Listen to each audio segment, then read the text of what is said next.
I started.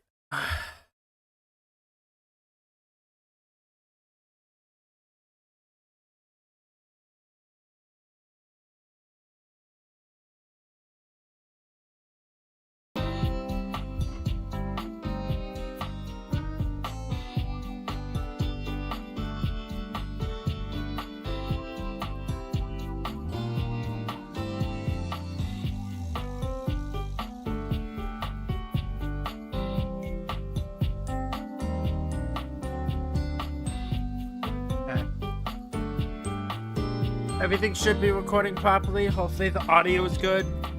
Hopefully my mic is working properly, and hopefully everything runs smooth. I'm just gonna jump into it because I want to try to make some decent progress, and I don't know how long it's going to take me. So anyways, hello everyone, welcome back to Date Everything. Last time we left off, we finished mostly the Sass and the boys characters. We only have a couple left. But I'm gonna be realizing a lot of characters in this stream, so hopefully we can get that done. I'm not entirely sure how long it's going to take me, so let's just jump into it.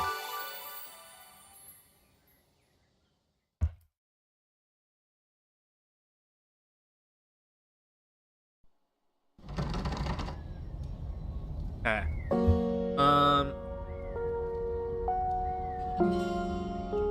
I need to bring up my notes.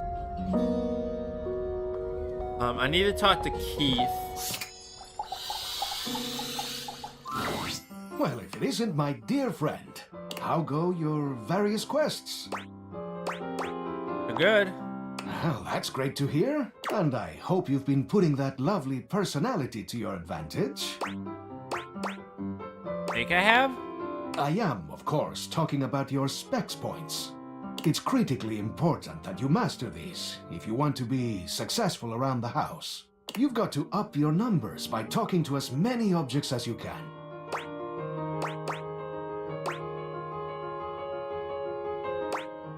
What a charmer I am. To an enlightened mind, that's abundantly clear.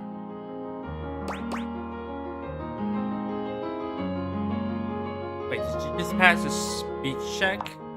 Of course, I always do. You do not think I'd sing the praises of an art I hadn't mastered myself, do you? In all my decades, I've mastered a lot of things. The arts of charm, of wit, of confidence, etc. Now, I want to share what I know with you. I just want you to understand how valuable and useful your specs attributes can be. They'll open up all sorts of exciting possibilities around the house, and you never know when one of them will prove to be invaluable. Thanks for helping me out, Keith. Well, I just want you to succeed. Happy to offer what little guidance I can. Now then, before I let you go, how's your progress been? Let me take a closer look at you. He narrows his eyes, evaluating you with a sharp up-and-down gaze. You can feel yourself sweat just a little under his intense scrutiny. Here is a smarts candy. It'll turn you into a real intellectual dazzler. You take in the scent of the smarts candy. Even a small whiff of it makes you feel smarter already. Use it wisely, to wow anyone with your brain power. Oh. Did I not? They're missing empathy and sass. I thought I was gonna get all of them at the same time, but apparently not. Okay. Well, I need to go back to Shadow Lord. Remember, I am following your every move. Oh, it's all an axe, Skips. So? Don't you want friends? No? Come on. Maybe. Let's be friends, Skips. Okay. Very nice.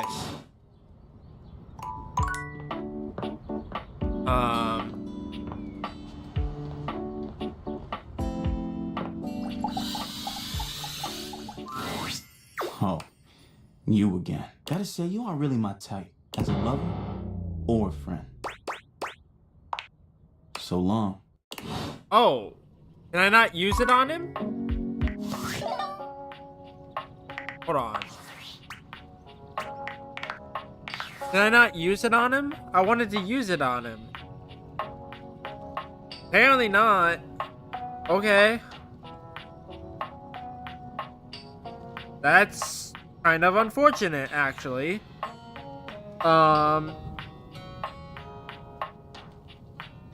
Because mostly everybody else is, either friends or lovers, so...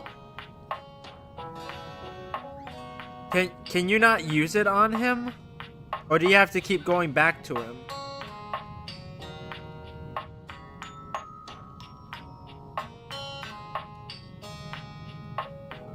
Wait, do I even have the candy for it? Hold on. No, I don't even have the candy for it. That's why. Okay. Well, I'll learn my lesson then.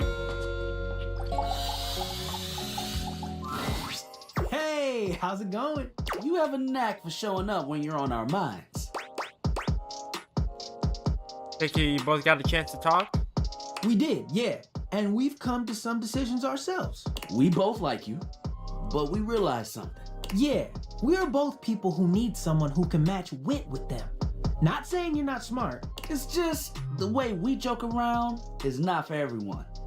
And you were starting to get it, but we need someone who can keep up with us. And we also tried to think about what was fair to you, especially since we know how you feel. Rod and I aren't gonna slow down with the jokes.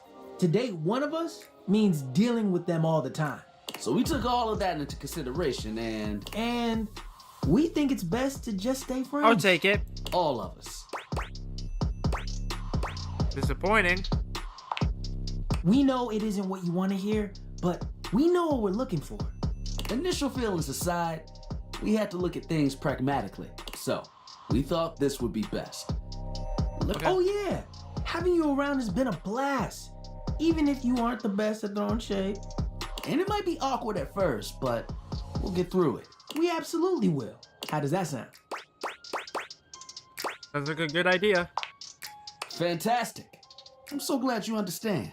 That's what makes you so great. So, we'll see you around, yeah? If you ever need a good laugh, you know where to find us. Very nice. Okay. So... Dante.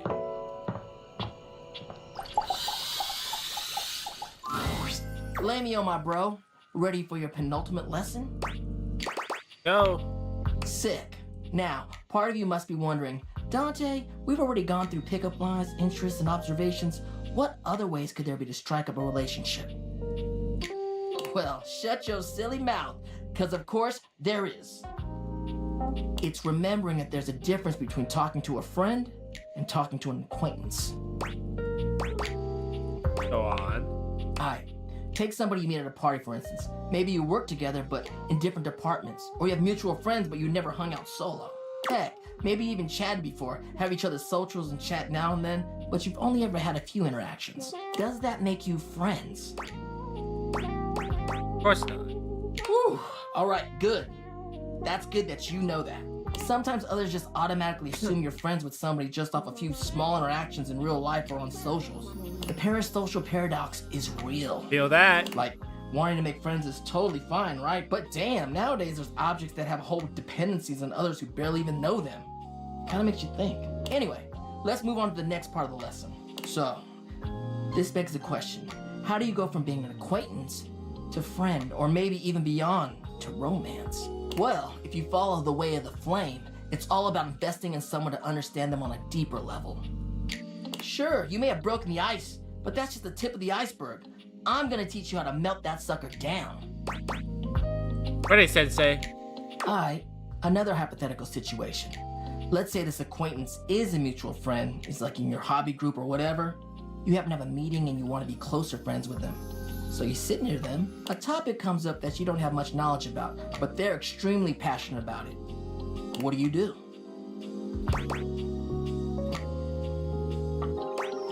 Ask some questions along the way. On the ball, showing that body language, that active interest. You may not understand everything about what they like, but you want to learn more because you're interested in what they have to say. And by extension, them. You're really getting the hang of this. All right, nice job. That concludes our lesson. This is really fun. Have you got any questions for me before we go? I have Fired questions. Why are you so into love? I mean, who wouldn't want that warm, fuzzy feeling you get in your chest, you know? I want to be able to show humans that keeping someone warm physically is alright, but emotionally, that shit slaps. There's just something about being vulnerable and willing to devote everything to someone else. That's why I love love. Really sweet. That's what love does, baby. Makes you do sweet things and cheesy things too, for real. I guess that's why I like it so much. You can keep it controlled, but sometimes it just goes wild. And I like it both ways. Anyways, later. Crap. A lot of charges.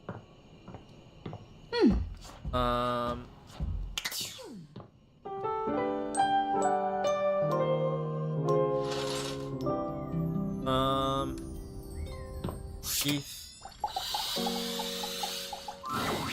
Well, if it isn't the spexiest person I've ever met. It's a terrible pun, but I'm here for it. Ah, I thought it was rather clever. Perhaps I'm a bit behind the times. Anyhow, to what do I owe the pleasure? Chat. Brilliant. What about? Wanted to see if you needed anything. Oh, that is so kind of you. Things are generally very good. I can't think of anything I really need. Only... well... no, I shouldn't even bring it up.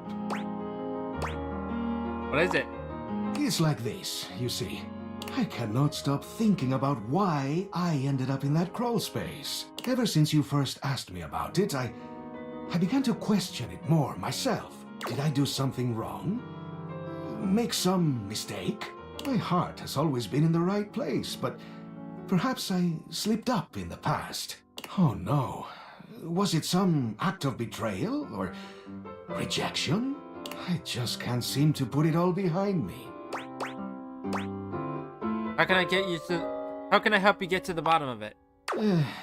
There is one way I can think of, but it might not be so easy. I almost don't even want to ask you this for fear of what you'll think. But here it is. As you may or may not know, I believe one of the previous owners of the house is affiliated, shall we say, with your current employer.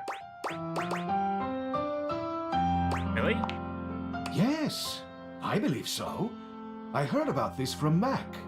In any case, as I was racking my brain to come up with a memory of my imprisonment, I thought of something. It is perhaps just a fleeting idea, but I recalled that one of the Valdivian folks used to keep an online journal. He was, in particular, a real stickler for recording dates, accounts, etc. But most specifically, the locations of important things. Do you think he might have put you in there for what happened to you? Well, I don't know for sure, of course, but it is possible. So, what do you think? Truly, I'm utterly open to questions or thoughts.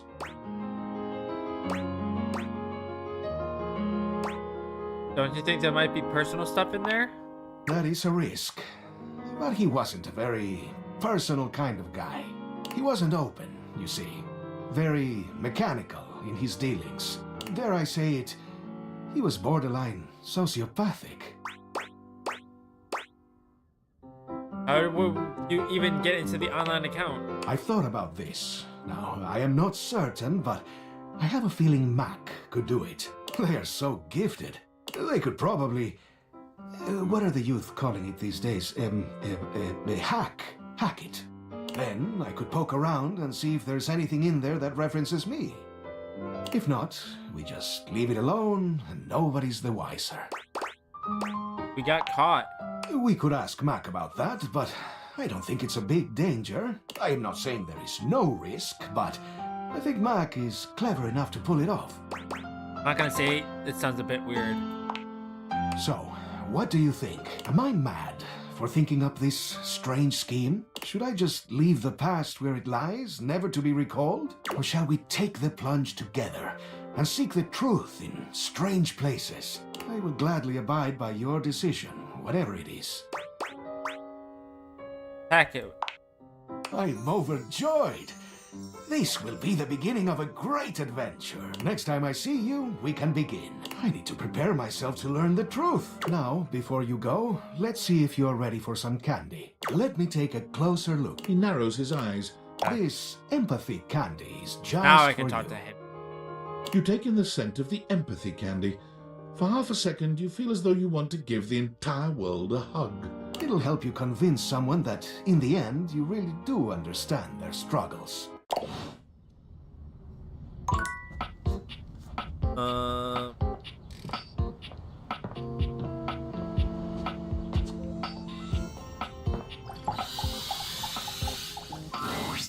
Oh, gotta say, you aren't really my as a lover or friend. Listen, we all make mistakes. You certainly have. What, are you apologizing? Yes. Oh. All right. Apology accepted. I'll do my best to make time for you, but no promises. There we go. Okay. Let's go clean up a few cans of oil together next time you're free.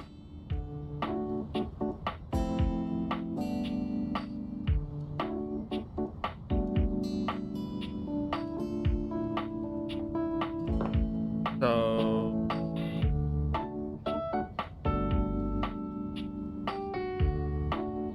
I want to check.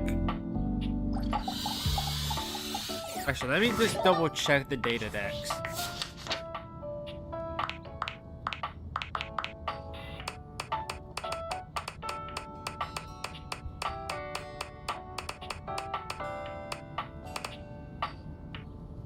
Yeah. Stella, Lux, Tina, Bathsheba, and Washford.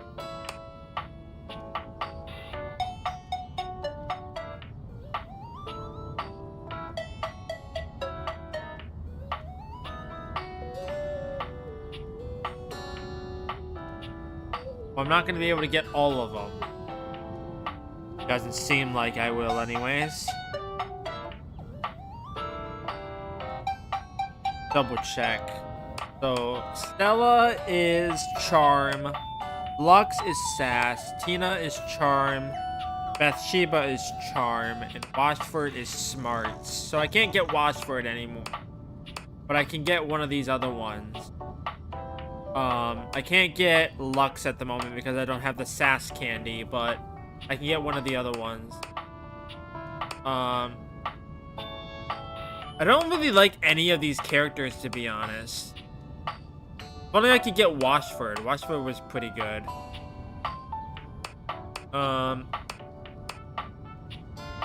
Bathsheba was kind of self-absorbed. Tina was kind of just mean.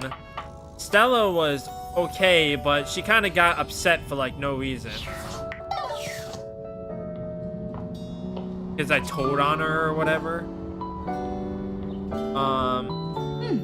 Okay, let's go to Dante.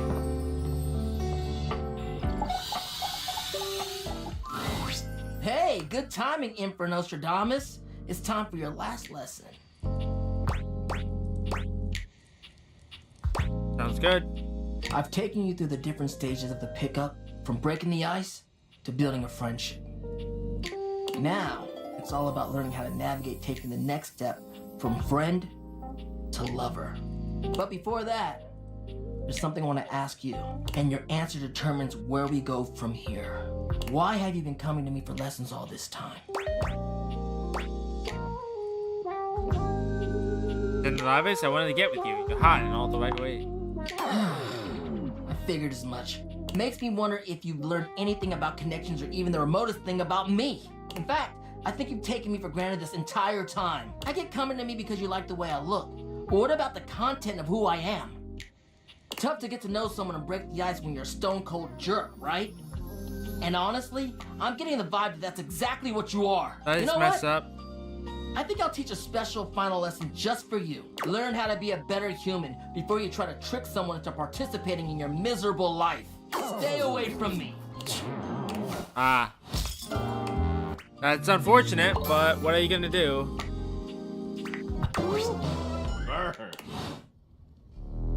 Okay, I guess I'm not getting Lux, even though I didn't want Lux anyways. They got the first hate ending.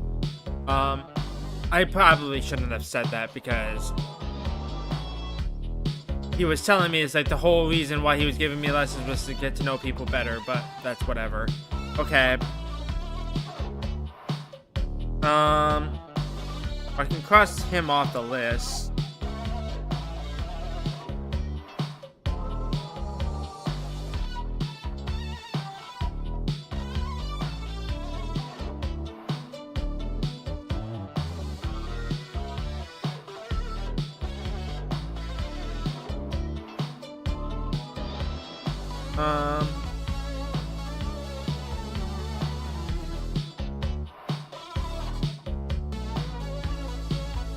Okay.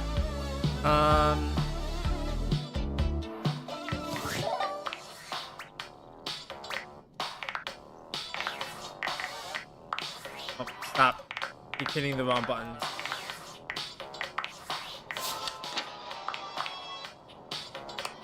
Wallace, Florence, Shelly, Hector.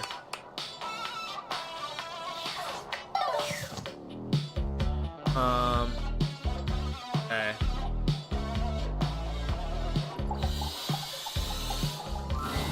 Hey, cutie, here for a hug? Didn't realize you. Oh, what? Me? Ready now. Come on, Shelly. Let's get in one last set. The spectral energy flows through your deviators, and what was once merely a shelf becomes...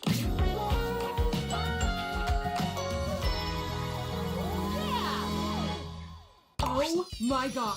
I feel stronger than I did before? Like, it's not even about these muscles. Not a big fan of the tattoos, but Getting away from that damn wall. I feel like I could hold up the entire world now. there's something else you can hold up, baby. For the first time, you see a mischievous gleam in Shelley's eye. Ooh, baby. I'm gonna twist you up like a pretzel. And twist you up like a pretzel she does. Shelley's new human form comes with boundless strength, endless stamina, and an eagerness to fold you into positions you never knew your body could achieve. Shelley is the happiest you've ever seen her. Without the fear of falling weighing her down, she's a fantastic time. Shelley absolutely crushes it on the bodybuilding circuit, making a splash with her debut. But simply being strong is not enough to keep her happy. Realization hits her when she's at the library, browsing the self-help books. The shelves in the library make Shelley feel at home. These shelves have seen so much. And they never get tired of doing their work. And the books they hold help other people find their happiness. Oh, I gotta be a part of this. Shelley becomes known around town as the Swole Librarian, or the Swolebrarian, using her impressive muscles to stock books with ease and point patrons in the direction of their desired titles. She still wrestles with the fear of failure from time to time, but the scent of books and the silent strength of the library bookshelves always reassure her. Okay, cool.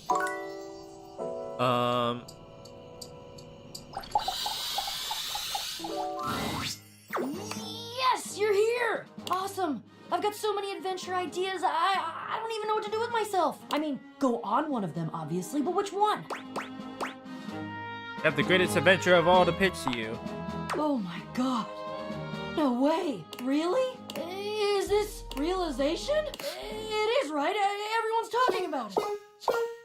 Barely made it, but we got there. Yes, indeed. You want in? Well, yeah.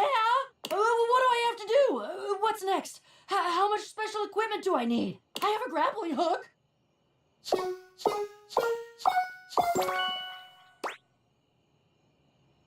Just need me and these deviators. All right, Bo.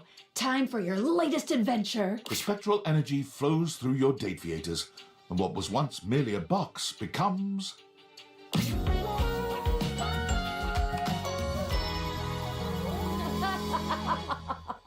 slavery, world travel, espionage. Yes, those are nouns. Yep, gotta go. Wait, Bo leaves immediately, ready to join the first agency that will take her.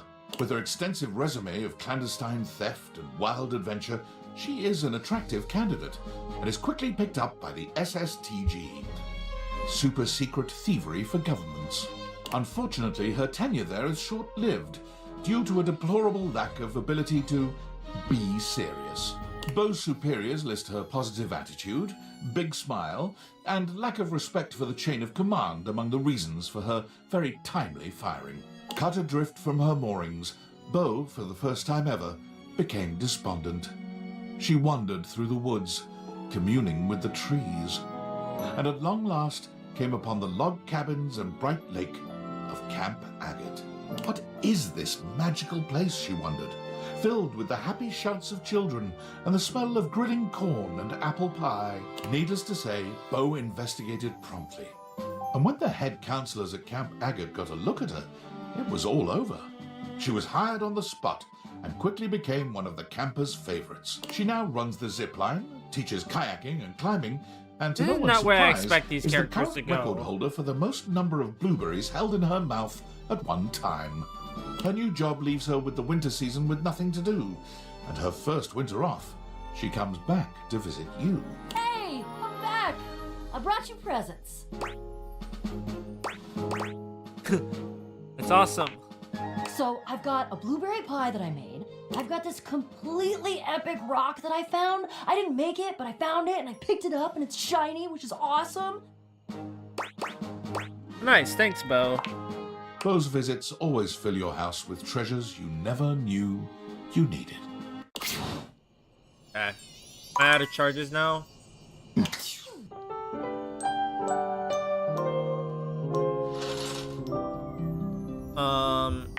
Okay.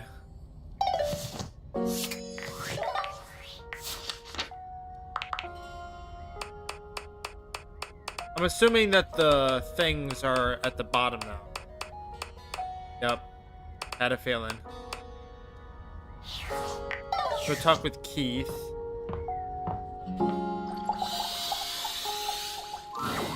Hello. I'm so excited to see you again. I've been thinking non-stop about our plan. Are you ready to make some moves? Or can I help you with something else? Ready to let's do this. I think it's time we brought in our accomplice, Mac. But before we do, I think we ought to be prepared for them to say no.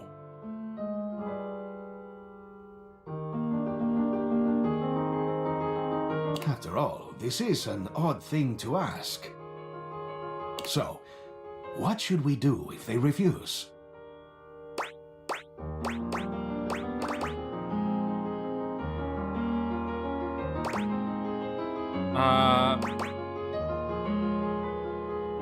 On how we asked them, my friend.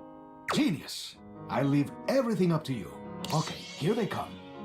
Mac wheels into the room with a kind smile on their face, greeting the two of you How'd you with a get small up here? wave.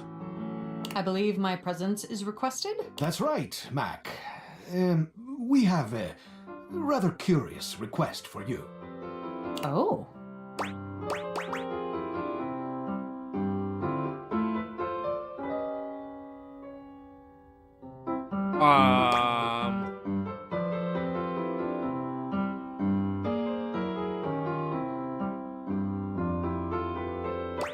We needed to hack into an online journal, Mac. I see. This is something I may be able to help you with.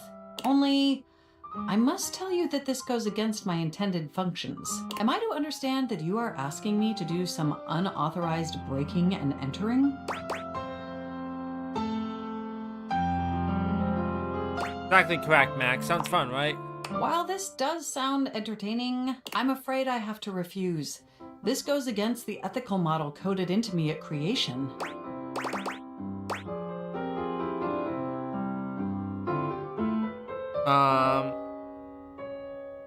Mac, please. Keith is really suffering.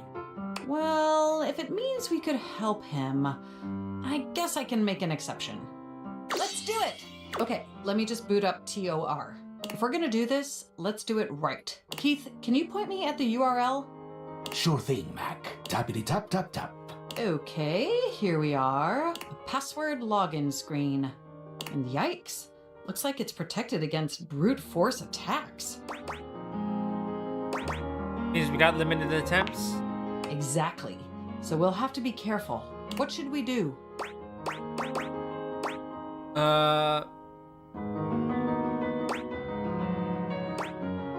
Social engineering, baby. Let's call Valdivian. Genius. I'm right here if you need me. Hello, you've reached Valdivian Personal Online Suite Services. This is Jeremy speaking. To whom do I, whom is, to whom is this to whom I'm speaking?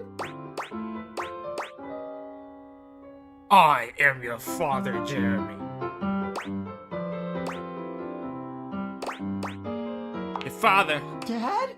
Oh, dang, oh boy. Wait a sec. Your voice sure does sound different.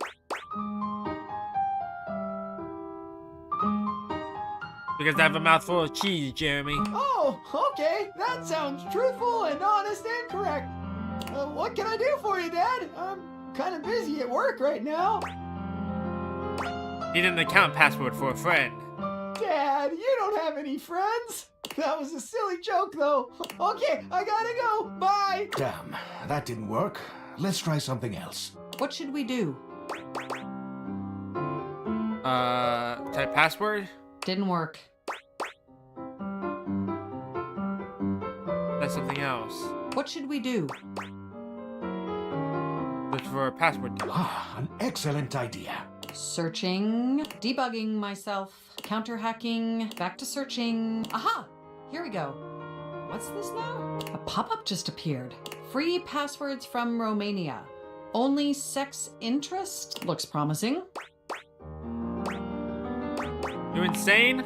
Guess we're gonna have to try something else then. What should we do? Who, me? Oh, I don't know. I can scarcely use a keypad entry lock. I wouldn't have the first idea where to start. There's something else, I guess. What should we do? Okay.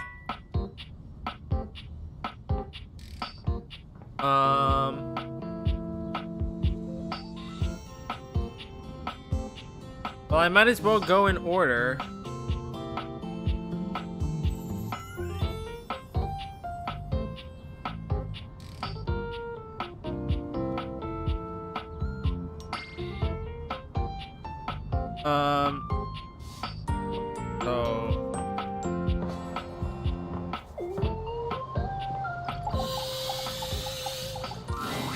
My heart soars, my knees weaken. My raison d'etre has appeared at last. Tell me, have you come for a stroll through the senses? A stern daddying? Perhaps a gentle caress? Your wish shall be my only mission. Here to realize you. Oh, my sacred paint! Do you truly mean you're prepared to paint me upon the canvas of reality? Yes. Did I do? Okay, Art, let's make you our latest canvas. The spectral energy flows through your date theaters, and in place of the abstract representation of art, you are now privileged to behold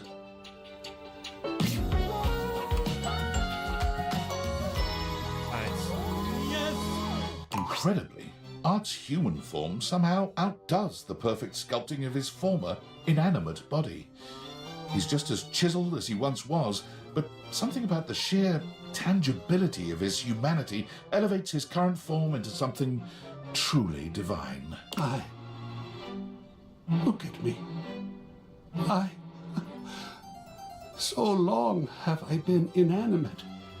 Merely the intellectual representation of art, the art that I love, and now I am art. I have eyes of real color, skin of real texture. I can feel and am felt Am I Pinocchio? That my inanimate substance has become flesh? Pick you out.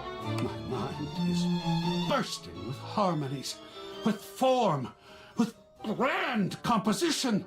I think truly I might go batty if we don't paint something right this minute. Quickly now, to the brushes. Don't have any. Not a worry.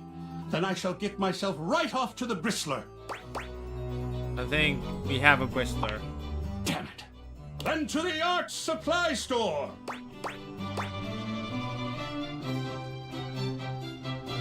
Wait right here. Art's works were passionate, daring, brilliant. My soul can finally speak. Hear me, O world of fecund radiance. And entirely unmarketable. Wait, what? After spending 2 years creating works of staggering genius and refusing to cave in to the pressures of the vox populi and the art collecting market, Art was destitute. Well, that sucks. I did not think that if I became flesh, I'd be subject to the same woes that other flesh is heir to. That's rough. Huh. Guess that means I need to go get a job. Forced to take on a side hustle, Art quickly found work as a museum curator. However, refusing once again to cave into the demands of the museum's biggest donors, he was promptly fired. Blind fools! Why would they launch another giant balloon animal? However, unwilling to part completely with a storehouse of genius as marvelous as the museum, Art agreed to remain on staff as a security guard, a position which suited his temperament rather well. You mean I just get to stand in the presence of beauty all day and protect it from unwelcome interlopers and talk to people all day about the beauty? Sign me up! Very nice. Did I get a message? I did get a message. Hey there, champ. How are you? Doing okay. Glad to hear it. Anything else? Nope. Just doing the check-ins. It's been lonely around the old workspace these days. Okay. Cool.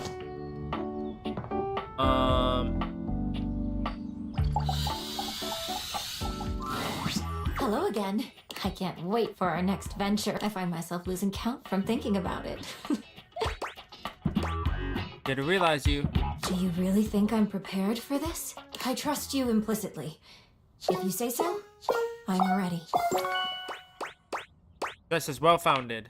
Monique, prepare to be liquid.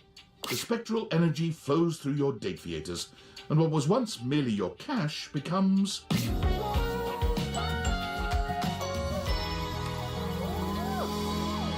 Fascinating.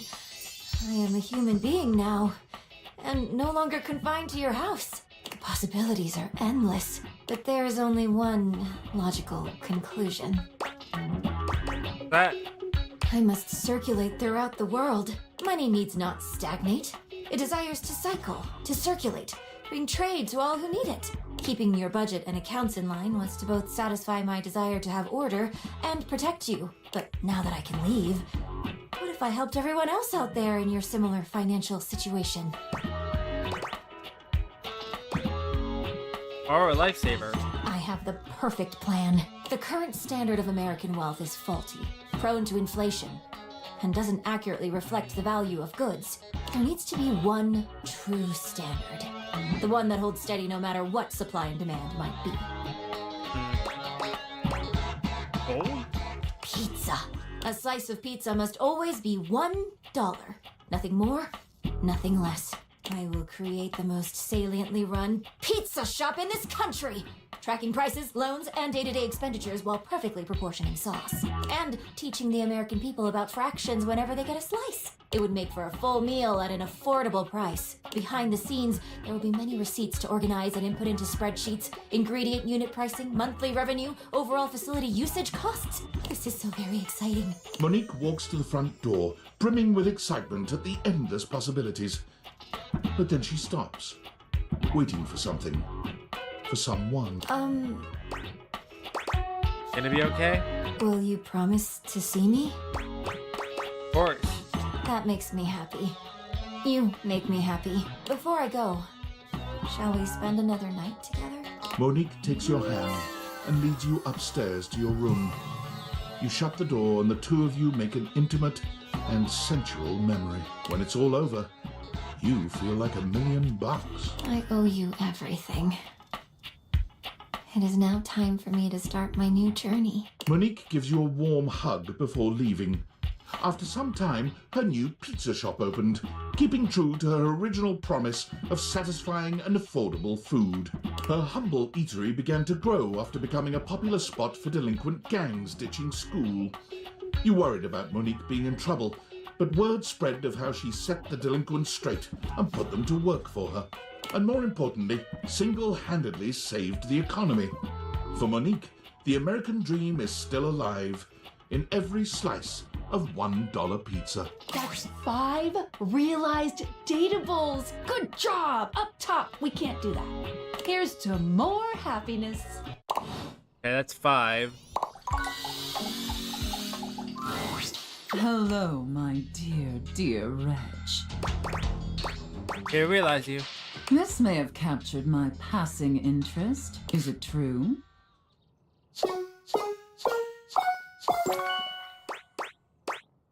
Allow me to submit.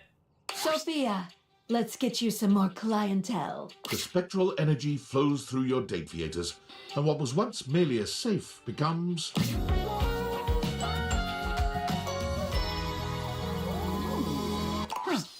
Is that all? Sophia isn't very impressed with your seemingly supernatural abilities, as if that reaction is particularly surprising. But even she is thrilled with the new vitality this change injects into your relationship. It was becoming quite vanilla, by Sophia's standards. Her words, not mine. Well, I suppose the most interesting aspect of this transition is that I now possess an even greater ability to control every aspect of your pathetic little life. After all, it was much easier to ignore your mistress's demands when I was a safe. Being immobile and 500 pounds of steel made inflicting punishment for disobedience more cumbersome. But now I can administer consequences to my heart's desire. And I'll be frank, little wretch, that does make your mistress quite excited. Well, woof, I better watch myself then. But unfortunately, kinks alone don't pay for the myriad of subscriptions modern society necessitates. Sophia found it time to procure gainful employment. Delightful news, my little wretch. I got a job with a 401k and comprehensive dental benefits and an HSA and everything. As a dominatrix, Sophia was in demand, commanding a large legion of subs all across the world. What? A dominatrix? Why would you ever think that? No, I got a job as an armored truck driver for Armandillo Armored Truck Services. Dominatrixes don't get comprehensive dental benefits, especially not for periodontics. That's just silly. Apologies. With her extensive background in home security, Sophia soon became the most successful and trusted armored truck driver on Armandillo's payroll. However, Sophia was still a sadist, and Armand did have a tendency to inappropriately exploit his employees. So when the opportunity to steal Armand's armored truck and its contents presented itself, Sophia couldn't resist concocting a zany and elaborate heist. It featured countless hilarious situations and tension-filled twists, the specifics of which local law enforcement unfortunately declined to share with us. Okay.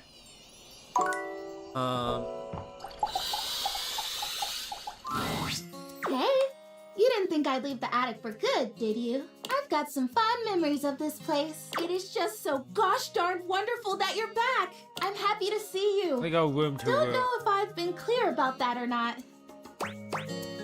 Didn't realize you. You silly cricket. You already did. Look how real I am. Oh, wait. Oh, good soil. You mean real? As in human? As in human. I don't know what to say except yes! Now? Are we going right now? At this moment. Where's Do you believe in magic? The spectral energy flows through your deviators, and what was once merely a houseplant becomes... Wow! Would you look at that? I'm real! Oh my goodness! How many folks do you know who get to become real twice in their lives? I think I might cry. I'm so lucky! You deserve it, my friend. Go enjoy your new life. Chrissy took her time leaving the house the next morning. She found she had a strong desire to say goodbye to the objects around her, and most especially to the plants she once embodied. She was almost reluctant to leave all the life that she discovered here, until you reminded her of all the great life she was about to discover out there. Chrissy tried several office jobs working off your example, but she became deeply unenthused about each of them after only a few days. She realized that given her fascination with life, her deep connection to growing things, the happiest space for her would be outside, among it all. She got a job with the Great Nations Park Service as a guide. She learned to give tours and answer questions. She learned about different shrubs, rivers, and mountain ranges. She loved her job so much that she worked weeks at a time outside, even through the winter months, checking on the trees as they awaited spring. Okay. We only have a couple more. We have Parker, we have Holly, we have Zoe, we have him. I have unread work. Valdivianites! CEO David Most coming at you from the Penthouse Relaxation Grotto, starting the day with endless gratitude for our Valdivian family and the incredible work you all do. Let's make today amazing! Superstars, before today's upcoming all-hands meeting, I just wanted to address the elephant in the Relaxation Grotto. Recently, some 10,000 of you may have received a strange email not intended for you.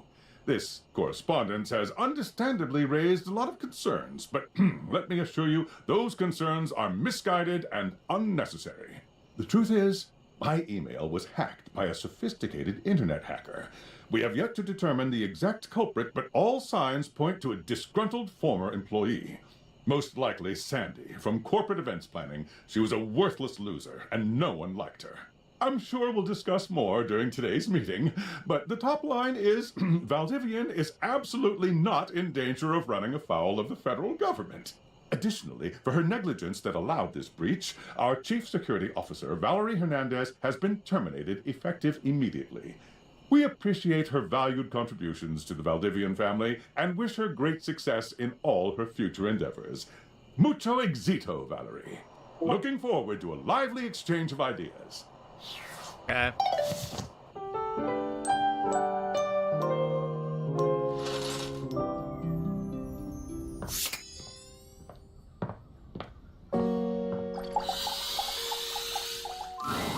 Oh, yes! Time for love. You realize, Parker.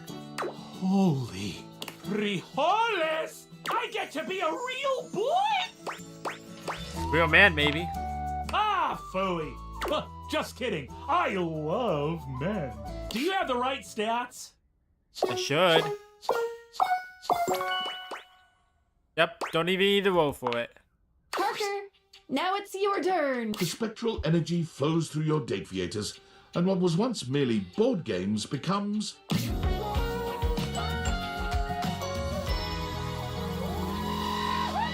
Parker spreads his arms wide, flexing his hands into fists and then pinching his fingers.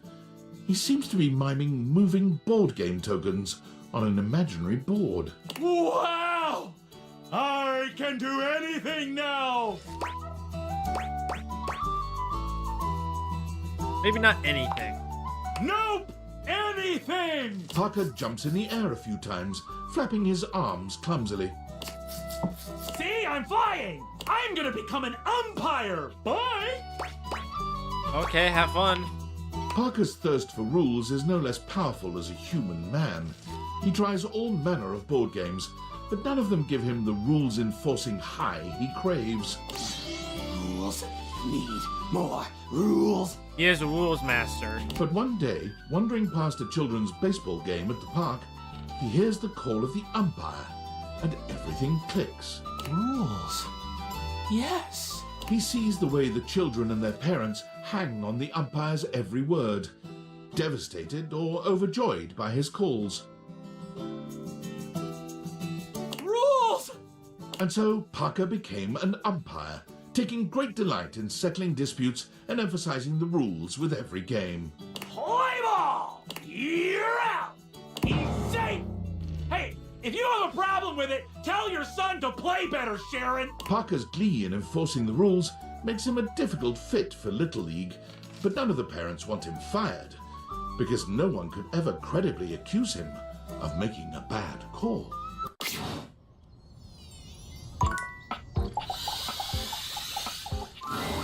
Hey, stranger. Really? Let's jingle those bells. The spectral energy flows through your Dateviators, and what was once merely a collection of holiday decorations becomes...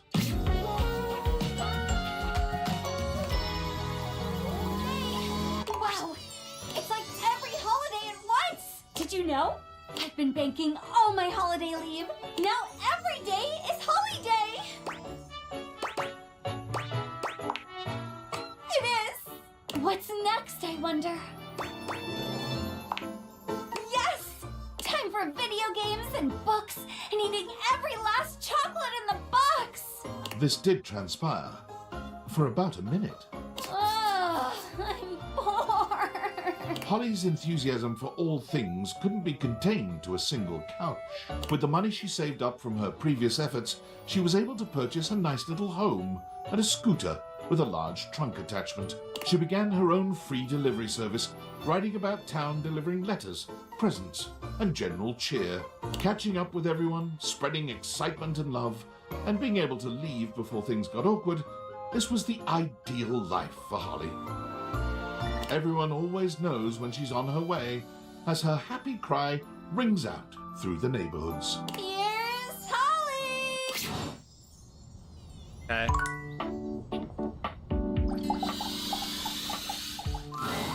Friends! Oh my god, so many adventures! I'm so busy you wouldn't believe it. Well, maybe you would. I'll bet someone as cool and lovely as you is really busy being happy too. Can I realize you? Whoa, whoa, whoa, whoa, whoa. You're gonna bring me to life again? How does that work? Did those Dateviators of yours just find the secret to eternal life? We can bring everyone back from the dead? About that. Oh man, sounds like a bummer already. I have the power to bring things to life. You, as a ghost, are a thing, an object. But a corpse is just a corpse forever. Makes sense to me. Whew. If you see any other ghosts, I can bring them back if they want. Zoe will come back not as her corporeal form was, but as she remembers herself. I want! Can we start now? Have what it takes. Come on, Zoe, that's the spirit. A little too on the nose there. The spectral energy flows through your Dateviator.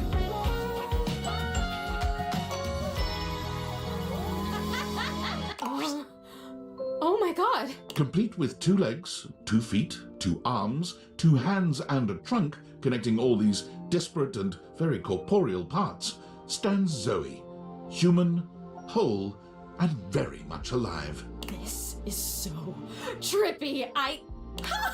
That's so funny. I just heard that and I could totally actually trip on something now. Woo, let me tell you. If you haven't had a body for a number of decades and then all of a sudden you have one, gravity suddenly becomes like a really important part of you figuring out the world. I am so heavy. Is that okay? Yes, Zoe, it's called having mass, and it comes with the territory. Yeah, okay. That makes sense. Cool. Are you gonna be a human, Skylar? You'd make a great human. No, we'll just have to wait and see. Oh, you look so healthy, very lifelike. Zoe's eyes tear up as she grins. Lifelike. Wow. I will never get tired of hearing that. The tears finally spill as she blinks. She turns towards the attic door and passes through it. to join the living world. Zoe went directly to her local library and did an internet search for most haunted places near me. To her surprise, she learned that the area in which she'd been living, and dead for so many years, was a hotbed of paranormal activity. Perfect! For Zoe had decided to take Skylar up on her offer and scour the area for ghosts ready to resume their lives. This wasn't her only goal, of course. As a former ghost, Zoe recognized that many just needed a little help to keep moving to the other side, that they had simply become stuck and needed a push.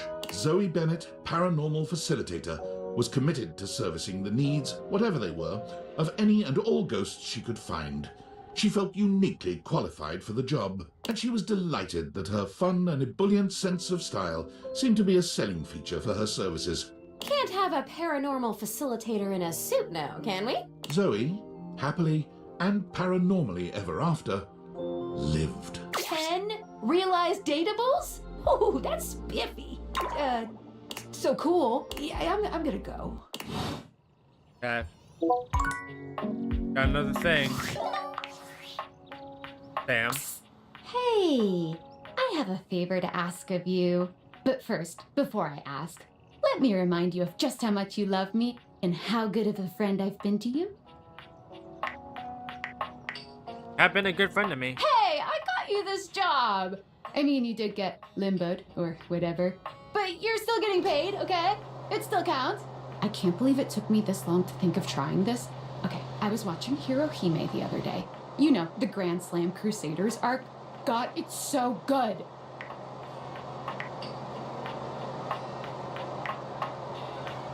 Point, Sam. I am, I promise. Okay. So, I'm sitting there watching Hirohime, and suddenly it hits me. What if you had a Hirohime figure?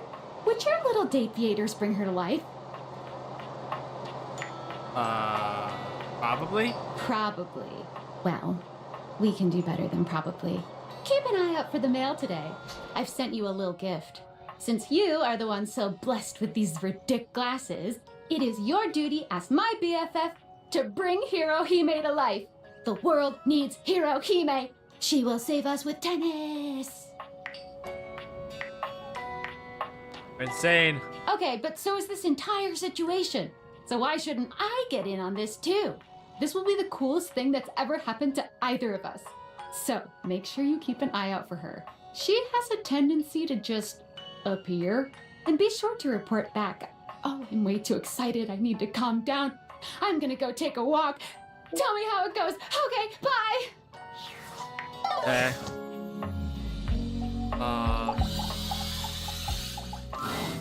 My love, you have returned. There is, you know, the most amazing rush of air in my chest each time I behold you now. Didn't realize you. Realize? You've come to realize me? You can do that?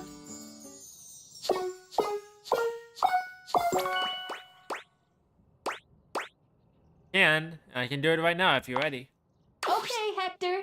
Let's breathe life into you. The spectral energy flows through your date theaters, and what was once merely an HVAC system becomes...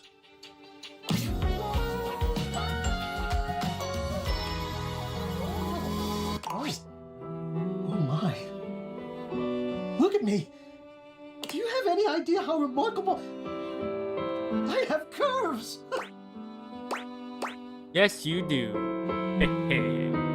Got all kinds of shapes now. Vividly recalling his own experiences with shame and the fear of being seen, found that he had not been alone in that out in the wider world. An entire digital world had arisen, that hiding one's true self behind an avatar was commonplace, and sometimes necessary. Late one night, Hector's artistic sensitivity and curiosity led him down a dark cobblestone street, into a mask-making workshop. He studied the ancient art, where he learned how masks can be powerful things, for hiding and for expression. His creations quickly became the talk of the town, and his work soon became sought after from much further afield. His sensitivity as an artist set his work in a category of its own. His creations were not simply functional, they were loving, and they brought the fun of the masquerade back into vogue. Hide and be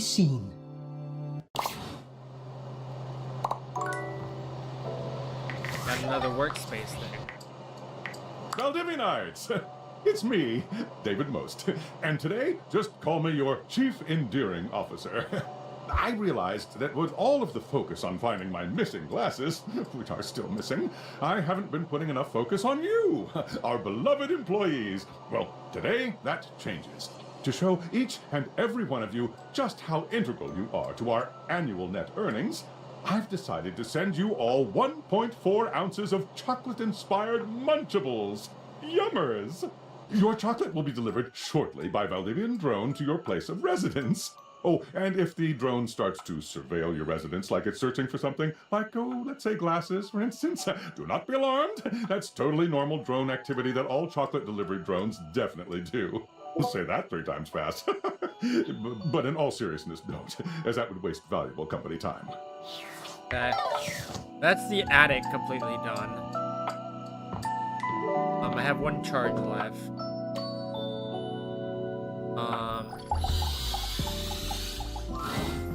Livewire! You look electrifying as usual. Do we have the pleasure of your company for another visit? Blink twice if you want me to throw you out so you don't have to sit through another bad act. Didn't realize you. Oh shit. Really? I don't really know what to say. Say nothing. Just let it happen.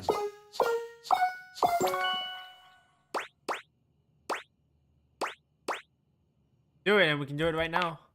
Okay, guys. Time to charge you up. The spectral energy flows through your deviators, and what was once merely electricity in a breaker box becomes... There's a flash of light, and a crackle of electricity that makes your skin tingle. And then... My. Now isn't this something? So many new sensations. It's all rather electrifying. Is that a joke? Don't. I already hate myself for even saying it. Oh yes, you can clearly tell by the way you're smiling. Realization must have scrambled my circuits, or whatever it is humans have in place of circuits. Whatever, shut up. Look at him, practically vibrating with excitement. You've given us such a gift, Livewire. Thank you. Get out there and use it. It takes some time for Eddie and Volt to find their place in the human world. They try their hand at several jobs, but nothing seems to fulfill both of their needs. Construction work leaves Volt bored and understimulated, but working as an MC in a cabaret show drives Eddie to frequent exasperated outbursts and longing for isolation. The two of them wondered over what they might do, determined to find a path in their new lives that reflected the perfect balance they had with one another. It wasn't until they came upon a dilapidated old diner for sale that they were struck by a solution, as shocking and intense as a thunderbolt. Between the endless list of necessary repairs and the uphill struggle to turn a profit at restaurants in this day and age, no buyers were willing to take on such a project. But Eddie and Volt could see its potential immediately. They bought it on the spot.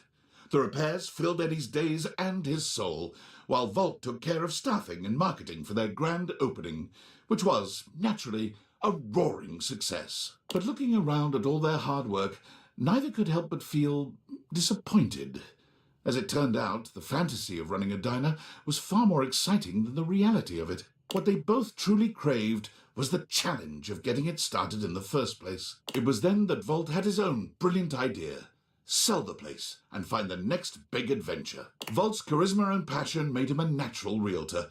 The diner sold in one day, well over asking price, giving them plenty of cash to invest in another property Eddie had his eye on. Finally, they knew they'd found their place. High Voltage Realty was born about a week later. Eddie restored old and unloved properties, and Volt sold them with his inimitable flair and pizzazz. Whenever they get a new listing, Eddie and Volt invite you over. You were so indispensable with the breaker box after all. Your opinion continues to mean the world to them both. Okay. There's the statue.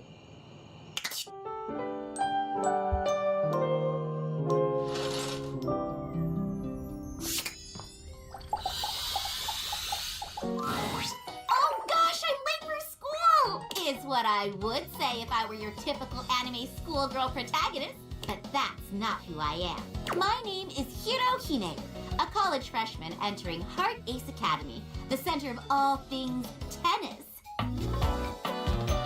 That's all of them. Hiya! Last one. Tennis athletes from all over come to Heart Ace to train and challenge each other to be the tennis star. Right, Nekobaru? Nekobaru. What? Oh, I'm sorry. Here, let me start over. Hi, I'm Hiro Hime, and this is my tennis ball cat, Nekobaru. I'm happy to answer any questions you have. I have a few. Go for it. I'm happy to answer any questions you have. What can I fill you in on? What anime are you from? Starlight Overheaders, the anime. A magical girl sports anime with a single core of 12 episodes. Since most popular sports anime rely on teamwork and the power of friendship, the production committee felt like tennis had an unfair disadvantage of being depicted. The idea of a doubles team was considered, but the creator decided on adding the magical girl flair. Oh, the magical girl trope. Me too. Girl power forever. But don't forget, those shows are for everyone. The cool gift. You think I'm a gift to this world? Super set! Anything else? What is a tennis star? The tennis star is the greatest tennis player alive and the hero of Heart Ace Academy. How are they a hero? They're a shining pillar to athletes around the world. They also fight crime in between their tennis games. Sounds busy. You have to be if you want to be a symbol of peace and inspiration to future tennis players. That's why I have to keep training. They're good at tennis? Wouldn't you like to know? The previous tennis star mysteriously disappeared, so everyone has been training for their spot. But they won't beat me. I hope these are helping. Nekobaru? Yup, Nekobaru. Nekobaru. Nekobaru! Nekobaru. Never mind. Okay. Nekobaru. Sure? Awesome! You're a lifesaver. Battle Court activate! Battle court. Battle Court! Hope you're ready! Let's do this! Galaxy Arts Starlight Smash! How are you gonna return that?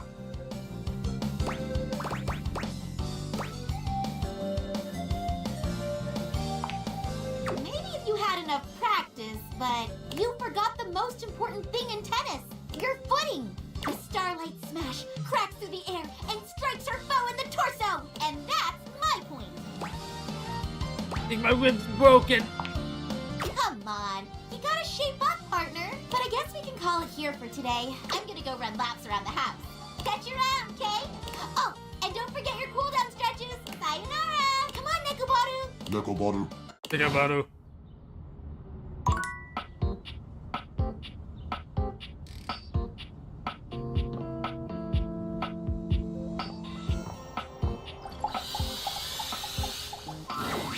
Hello again, dear friend. What can I assist you with? Candy, perhaps? Please. Have you earned one, I wonder? Let me take a closer look at you. He narrows his eyes, evaluating you with a sharp up and down gaze.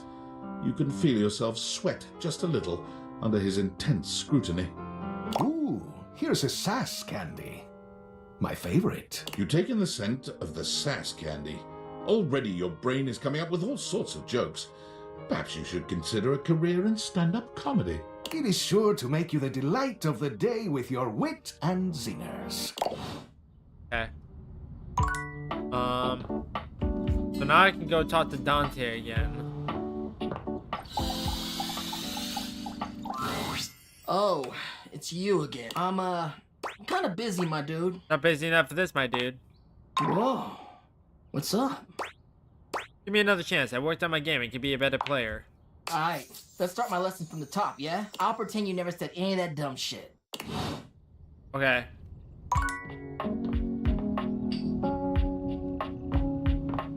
I still have poise and I still have charm. Wait, did it say? Oh, I thought for a second I thought it said I still had an empathy candy. I was like, what the heck? Okay. Friend. Ooh. No, I don't like that at all. What a dull word. Chum. Compatriot. Oh, what can I do for you, familiar mine? Wait, did I thought it said I didn't have Drysdale. Or would you like to be realized? Oh, finally! You have taken your sweet time, haven't you? Don't worry, my love. I'm not angry. I'm just excited. And you surely by now know how expostulative I become when I'm aroused. Well, dear Barbara, Cherub, why are we just standing here? Giddy up! There's the Drysdale I love. Not quite ready yet, but I'll be back. Maybe this is a bad idea, but here we go. Okay, Drysdale. Let's do one more spin cycle. The spectral energy flows through your Dateviator. Dear Barbara, look at me. Drysdale gives you a spin, capping it off with a cheeky little swat to his glorious marvelous. You know, Washford used to tell me that I was the most beautiful thing he'd ever seen, and now I see my human form. I think he might have been underselling. Fabulous as always, I expected nothing less. Drysdale made one hell of a splash when he landed like a glittering tidal wave on the outside world. A world he found depressingly musicless, drab, and still. No one was dancing. Everyone's wearing brown. What the hell have I stumbled into? He found himself becoming quite angry, actually, until at long last he discovered Jojo's Bazaar, a venture. It was a bar and a cocktail lounge, but also a slightly disreputable dance hall. And Drysdale quickly became its star. He turned the venture into one most capital, for his own wallet and the owner's. You can still see him there, even today. His favorite pole is the gold one, center stage. Wait, so if that's not a thing that I needed to do, what were the things then? I thought Drysdale was one of the characters that I wasn't friends with, but maybe not. Okay, Dante. Oh, it was Washford, probably. Okay.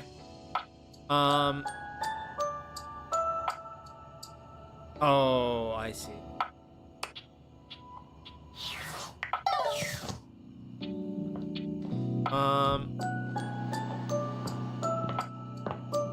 Might as well go do that.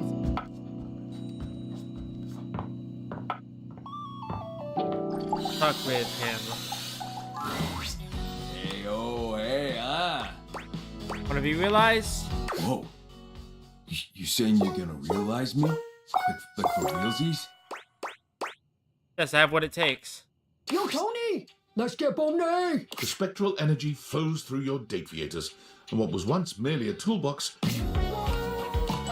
Cool.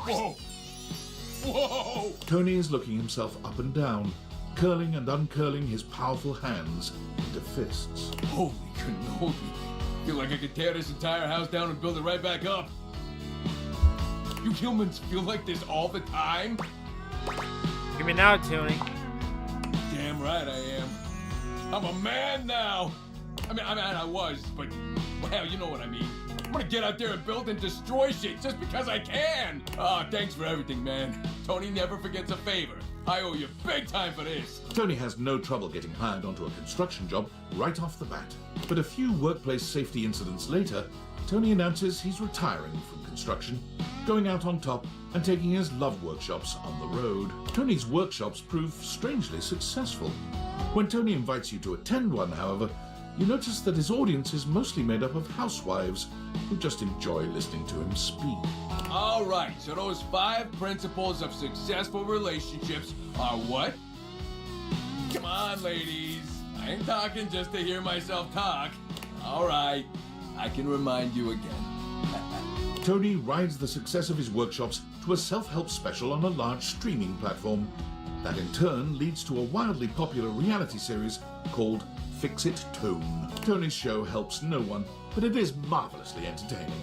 And whenever you see his face on your TV, you can't help but smile. Okay. Out of things.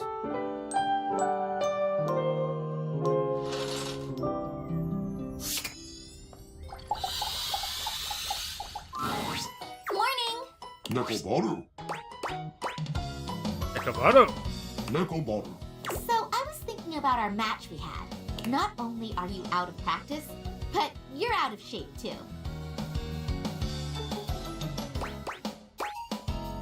I've literally never played tennis in my life. Great! I'll be your senpai then. Tennis is a great cardiovascular activity. You gotta increase your stamina and your skills to keep up. So, let's start with a warm-up exercise.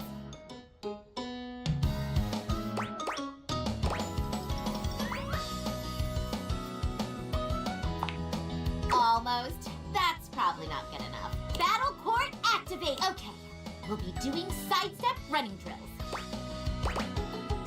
It's sidestep running. Stand parallel to the baseline and start moving laterally down it. Once you reach one of the sidelines, come back to the start and go again till the next sideline. Repeat until you've made it back and forth to the end. Remember, your movement should feel natural and bouncy. I can feel it. More like a future zygote. But we'll get there. Doing this before every game will help improve your feet's reaction time. Might be a natural at this. I'm so proud. Don't lose pace. Come on, just do a few more. You're almost there. And done. All right, take a breather. Nekobaru. Thanks for the water. Nekobaru. All right, let's do some stretches. 1, 2, 1, 2. Great job. But now, faster than you could have imagined. It's game time. So what do we do first? Just footing. Right. Assume the ready position. Okay, here we go. Galaxy Arts 5% Starlight Smash. Well done. Time for me to announce my next attack. Galaxy Arts, take the advantage now shot.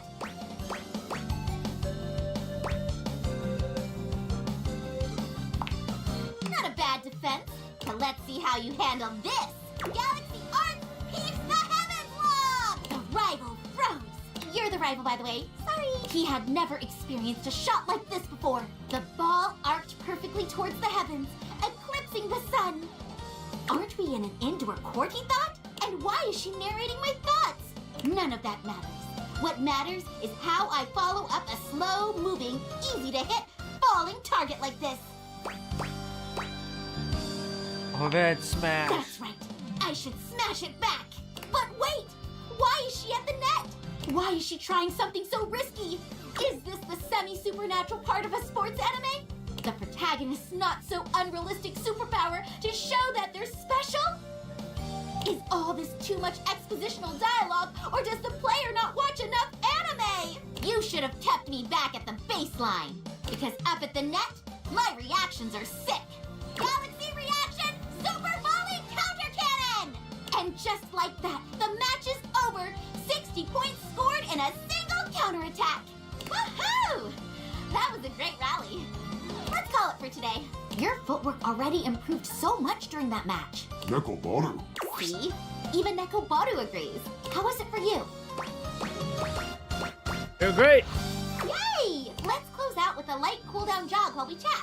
So, what kind of anime protagonists do you like following? I'll take an underdog klutz over an overrated chosen one any day.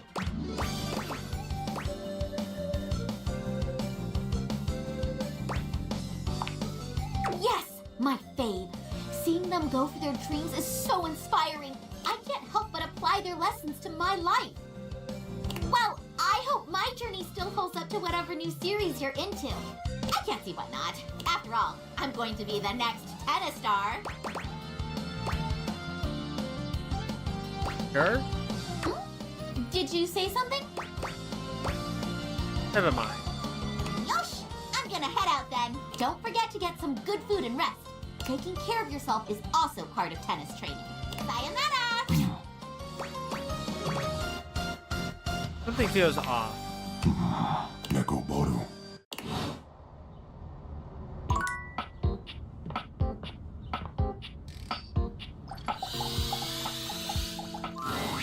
Oh, no you don't. You better turn right around and walk the other way, loser. Well, I think we got off on the wrong foot. I'd like to apologize. Do you think we could start over? Give me that candy. I'm supposed to be the one who... A little gift. All right. You might have lost your chance to romance me, but damn, I feel sorry for you. We can be friends. Now get out of here, dweeb. I can't find a boyfriend with you cramping my style. Okay. I am so friendly with you!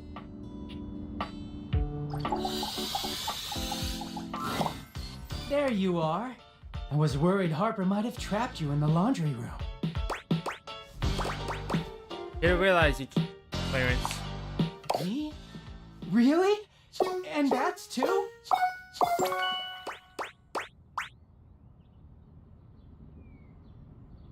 Not bad, it's just you.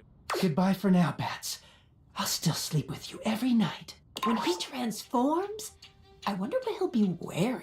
All right, let's get this linen spinning. Time to whip up a real live human person. The spectral energy flows through your Dateviators, and what was once merely clothes becomes... Clarence feels his newly human body, intrigued by its solidity. Wow, just flesh and bone. And blood. Lots of blood. This realization fades Clarence's smile. Oh, God. Human bodies. So dirty. They're easy to clean, Clarence. You'll get used to it. Clarence's passion for cleanliness and organization lead him to join a team of closet designing professionals. But it soon becomes apparent that his ideas are too revolutionary even for the most forward-thinking designer. He gains a reputation around town for designing closets that are frankly more akin to apartments. He playfully tells his clients that it's important to consider their clothes' comfort, always looking somewhere past them with a nostalgic twinkle in his eye. Just think to yourself, if you were your clothes, would you want to live in some dingy shoebox? Or in a Closets by Clarence Fashion Wonderland! Clarence's closet designs are so popular, he picks up celebrity clientele, and his designs only become larger and more flamboyant. Are you going to listen to people calling your closet garish and a tacky bourgeois nightmare?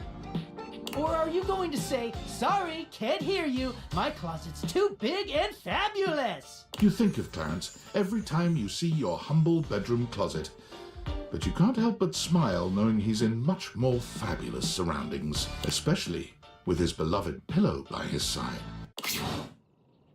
Okay. Oh, got another message. In for Hatman. Notice David is promising chocolates, but delivering paranoid, controlling outbursts instead. Wouldn't be the first time. And after the outburst, he'll offer a tear-filled, heartfelt apology, saying how he's sorry, explaining how he won't ever hurt you again. But it's just an act. A perpetual, never-ending roller coaster of pain and heartbreak. A cycle that will never stop until you finally find the courage to slam the bedroom door and excise him from your life. And yet, somehow, here I am. Again. Stuck in an endless, spellbinding dance with David Most. You guys were co-workers. What are you insinuating? Nothing. Good. Because it's like I explained. David and I founded Valdivian out of David's dorm with 5 other partners. And yes, that dorm room was also my dorm room. And yes, we were technically roommates. And yes, there was only 1 bed, but that was only because we were a startup and couldn't afford 2 beds. Do you know how expensive it is to design a more efficient paperclip? We had to cut corners wherever we could. I survived off only ramen for 6 years. Do you know what malnutrition does to your bones? That's awful. I'm really sorry. It's all right. You obviously couldn't have known about my various malnourished bones. But let's get one thing straight, okay? My relationship history with David is none of your business, and it has absolutely no bearing on our current goals regarding the Dateviators. If you're curious about the backstory of Valdivian, you're free to order the novelization Valdivian, an Empire Regurgitated. But I'll tell you the same thing I told the hacks who wrote that trash. There's nothing to tell, and stop going through my garbage bins! Like a fun summer read. To be fair, it does have a light, breezy quality, even if it is woefully inaccurate. Now, unfortunately, I really have to go. Apparently, I accidentally hacked into Russia's cyber defenses, and I gotta clean that whole mess up before I cause another international incident. The State Department only gives you 2 oopsies. Okay, cool.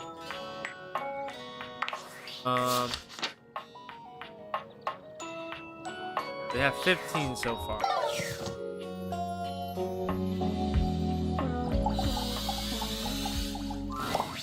You ready to get wrapped up in Tyrell?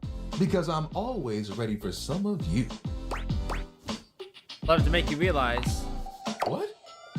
You mean me? I could live out there? I could do something to make my family proud. I mean, that's if you really are okay with me being realized. Without a doubt. Well, this is awesome. Do you have what you need to make it happen? Good, anyways. Sure do. Okay, Tyrell, let's ring you out into something spectacular. The spectral energy flows through your Dateviators, and what was once merely a towel becomes... Oh, look at this! I look good. There Tyrell stands, his smile just as warm as it was before, and his body, while less fuzzy, remains as inviting and cozy as ever. Oh, I can't believe this is really happening. Check out the hair. Look as human can be. Satiated and excited to see what life had to offer, Tyrell left the house with his towel friends in tow. And it didn't take long for Tyrell to find one of the wetter things around. A car wash. Look at all the drying capabilities. Those things are huge and weirdly shaped. Thinking of his towel friends, Tyrell decided in that moment on his newest calling, to give all those who feel like they are rags a chance to make riches. He coordinated with a second chance shelter and opened up Tidy Tyrell's full-service car wash and dry. His employees participate in a profit-sharing system that allows those who are once put aside to get back on their feet. And of course, every customer gets a custom folded towel animal to take home. Hey kid, don't forget your antelope. Customers love Tidy Tyrell's passion, making his business a huge success. Seriously, kid, I have way too many antelopes. Take it. Okay. I have one more charge. We'll talk with Dante. Please tell me I don't actually have to start from the beginning. Well, well, well. You ready? So stoked. Nice. We're gonna stick with getting to know you, but it's time for a new kind of ice cream. As you might know, so we gotta break. First off, what's the worst way to get someone's attention? Or we actually have to Right. start from the very That's beginning. someone who does that. So the real, how do you start a conversation? Tricky, right? That's what we're gonna explore today. I'm just gonna skip through it then. You ain't lying. I am fire. You know what I've seen? First date flirting in the let's just, and not to anyway, that's why I, but nothing, and the icebreaker is observation and interest. Right. Nah, what's there to then? Use the information you gleaned to guess what they might be interested in. Right. But what could you immediately follow that compliment up with that's even better? That's a good smile. So, start, what better way to build a friendship?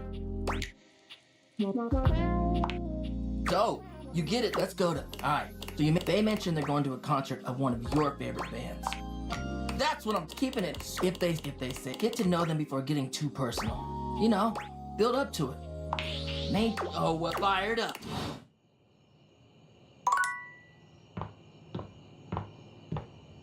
Okay. I have to do all that again, but that's fine.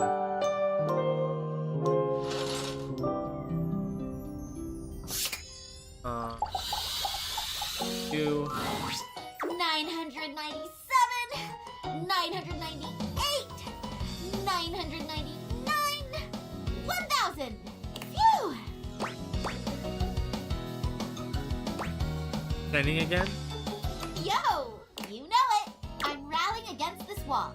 The wall is every tennis player's invincible opponent. How so? A wall will never drop its shot. It's a battle of endurance against the never-ending. Anyway, my training partner is here, so let's wrap it up, Wallace. Whoa! Aw, thanks, Wallace. Say bye, Nekuboru. Nekuboru. Whoa! Human! Anime Star! So, for today's agenda, we're gonna train for something every tennis player needs to have. That. A proper serve, of course. What's wrong with tapping the ball in? We're here to win! Concentrating on the bare minimum would just be giving your opponent a huge advantage. If you're playing against me and I see a flimsy serve, that's the perfect setup for me to return however I want. It means I'd have control of the court. See what I'm saying? What if I go full power but miss the service swing? In tennis, we have a primary serve and a secondary serve. Your usual puny low-effort serve would work as a secondary, like a backup, if you're not confident or just need to get the ball in. However, you should go all out on the primary serve and set the tone of the match. Whether it's a tricky spin or just raw power, you can throw off your opponent right away. And once you get in their head, it's over. Remember, tennis is, above all else, a mental game. No problem, I'm ready. Yatta! That's the spirit! Come on, let's practice your serves. First, depending on if you're a righty or lefty, you want to stand parallel to the baseline at the center mark. Then have your front foot pointing diagonally towards the opposite service box. Now have both your arms move simultaneously here.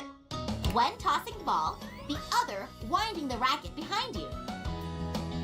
Now, when do you think you should hit the ball? Ball comes back down. Too slow. Try a little faster. Right at the apex? Nice! That's a great start. You, me, basket of balls. It's serving time. Galaxy Arts Starlight Smash! Not enough spin on that one. Love the way you do your special moves. You should try one. Hyper Liger Driver. That could catch on. Let's try it again. Galaxy Arts Meteor Slice!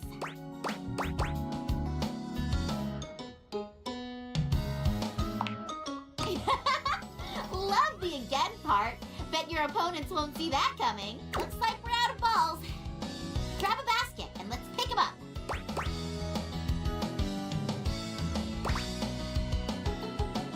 Okie dokie.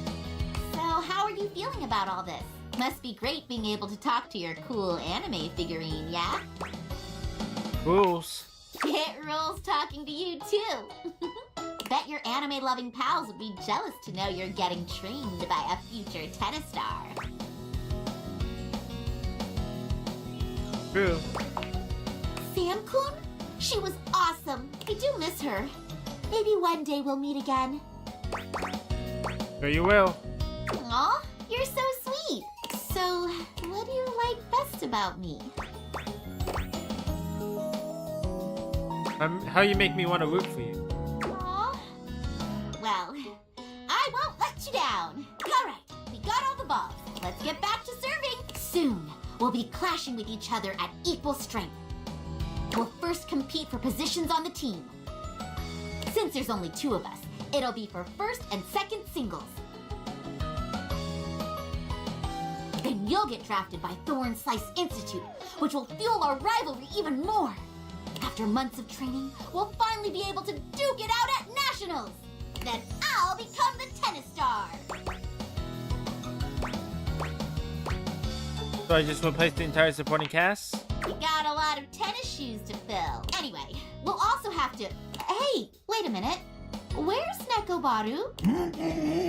Did you hear something? Nope.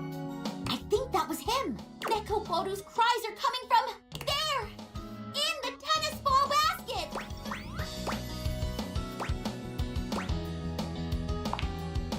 Thank you! Nekobaru!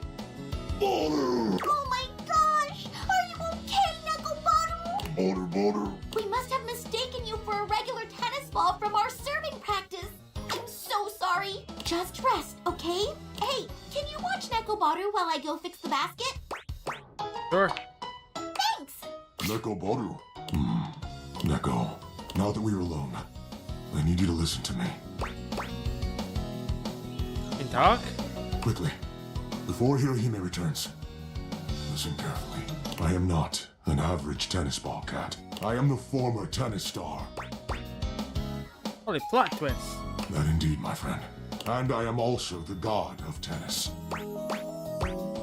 I really need to rewatch the show. Most fans tend to forget this part. At the height of my tennisdom, I became one with the ball and was unable to return to my previous form.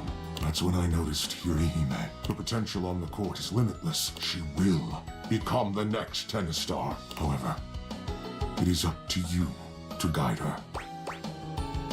Guide her how? Preferably away from the path of darkness. Do you recall the episode where Rival-san gave in to the dread? That episode was so sad.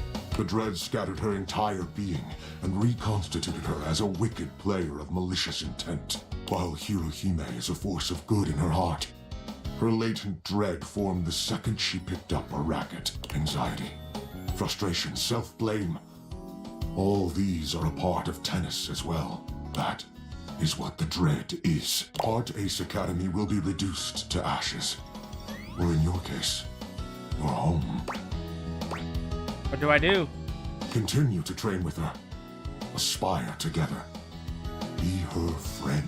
But when it comes to matches, do not win.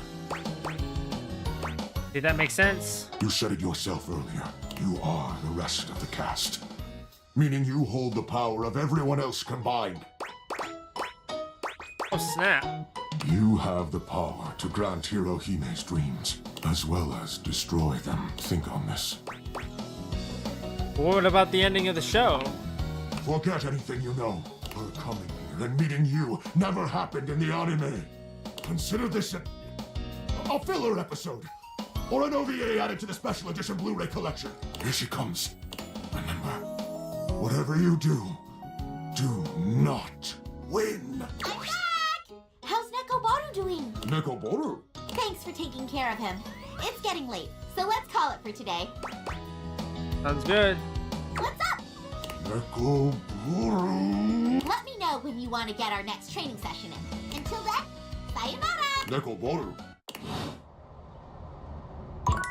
Okay. Actually, before I do this, because there is a way to glitch out into the thing, but I don't know how to do it. Oh.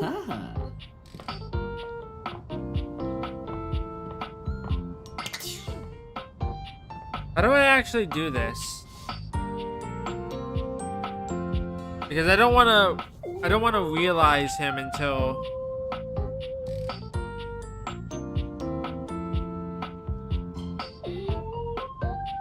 I get this done.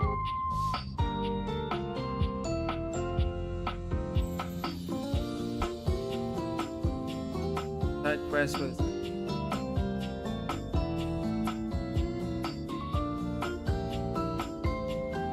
oh, okay, never mind. Never mind. I don't care that much. Well, let me actually just save, just in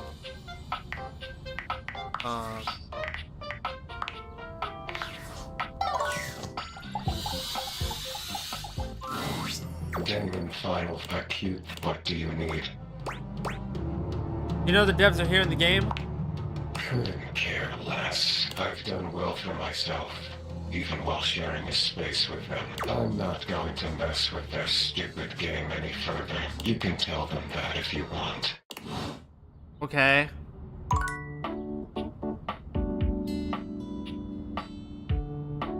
So, I'm assuming. I had a feeling, my good friend. The devs can't stop talking about inviting you to their truly not want to be missed. Those things can be long. You know that there's a huge bug in your game? What? Tell me more of this. Yes, there's a glitch character named Damon. Dear me, dear, what did they do to you? Nothing much. They just said mysterious things, gave me an ending. You got an ending? That shouldn't cause any issues with blocking progress in any way. That seems harmless, so far. As long as it isn't an issue with branching dialogue. Maybe we can let this one slide. It's what we call a shippable bug, and it's perfectly fine and natural for game companies to do this. Thank you for reporting it. I suppose it will find a way to work itself out.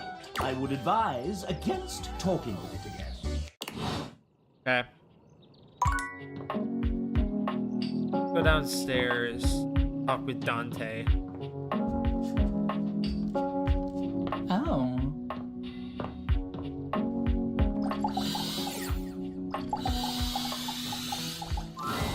What do you know? I hope you're ready for some more complex pickup strats.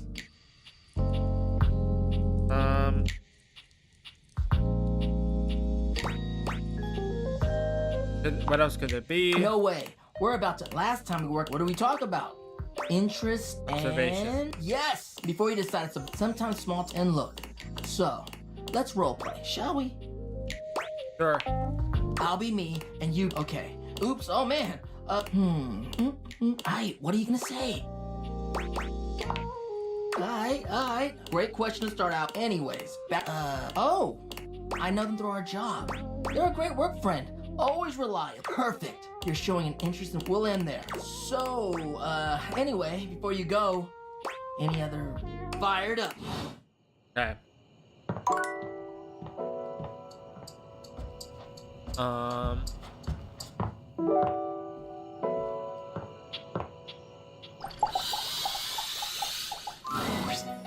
you're back! I have so much to tell you. I bet you have so much to tell me. The fact that I'm still me. I think I also. Anyway, welcome. It's always good to see you. Yes! Enthusiastically and with no context. But as I understand it, this isn't entirely up to me. Do you have what you need? Good. Guess I have what it takes. Diana, bring your magic to the world. The spectral energy flows through your Dateviators, and what was once merely your diary becomes... Why do they all have tattoos? It's really weird. I have skin.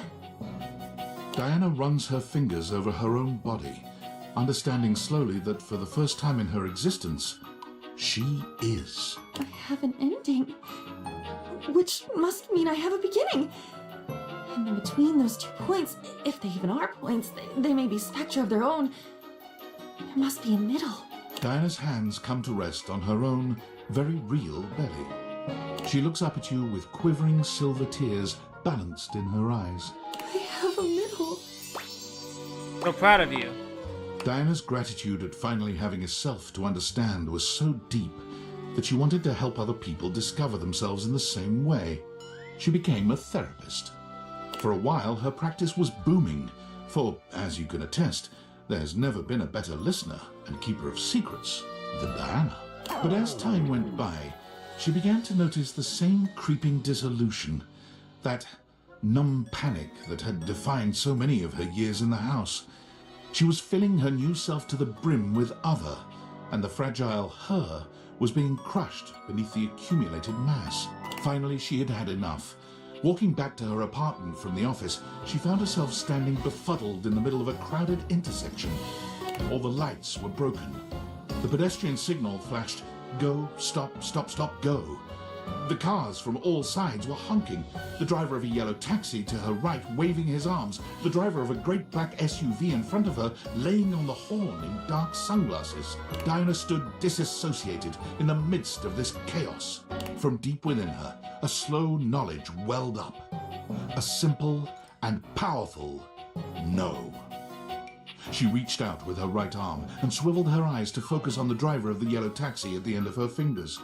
She flipped her palm upward to face him. Stop. And he stopped. She reached out with her left arm and cleanly motioned for the great black SUV to move forward, slowly. There. And he moved. And the car behind him moved. And the car behind that one followed. When 11 cars had gone through, Diana flipped her palm, and the car stopped on a dime, as if by magic. She rotated her eyes back to the yellow taxi and motioned to him. Your turn. He stared at her, transfixed. But with only a slight hesitation, he began to move. And the car after him. And the van after that. Once he was through the intersection, the cabbie leaned out of his window and smiled. A bystander did eventually call the police, and the lights at the intersection were repaired that night. But Diana had found her happy place. She has been the star of the Metro Traffic Bureau ever since. On her days off, she sometimes comes back to visit. Okay. Another thing. David Most. Valdivianites, I'm CEO David Most, and I approve this message, is what I'd be saying if my recent campaign for governor had gotten any traction.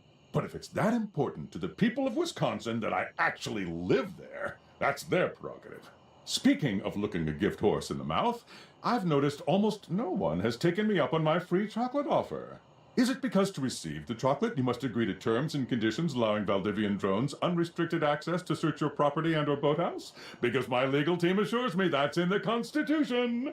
Regardless, don't wait too long. Your free chocolate-adjacent cocoa product only has a shelf life of 36 years.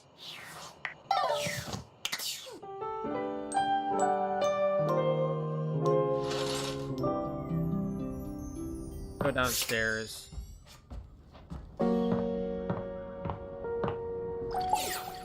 Just done. Lamio, my bro. Ready for your penultimate lesson? No. Sick. Well, shut your... It's remembering that there's a difference between talking to a friend and talking to an... Alright. Takes a heck. Maybe does that make you friends? No. Whew. Or sometimes others just... The parents, like, wanting to make... Anyway. Well, if you follow the... Sure, you may have broken the ice, but that's just the tip of the iceberg. I'm gonna teach you how to... Alright, a topic comes... What do you do? I've already done this conversation. On the ball. You may not... You're really good. Alright, this is really fun. Have you got any questions for me before we fired up? Back upstairs.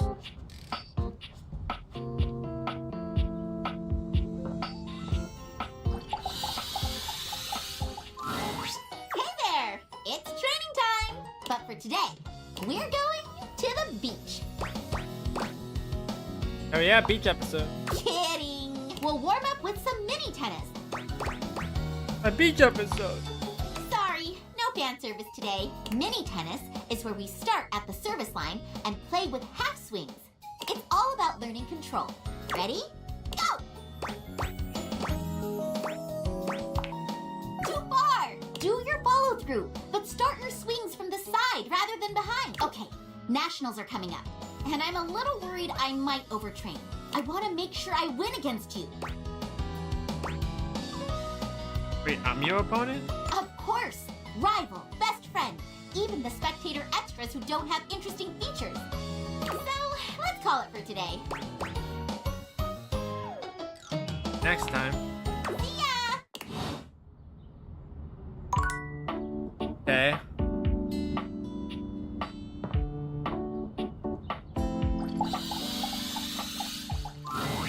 Damon Final Acute, what do you need? That's called you a shippable bug. I am that. The game is already out, and you're playing it, and got this far. Just as long as I don't mess with anything that breaks it, right? What if I dragged in some unused collectibles? That won't break anything, will it? Wait, stop.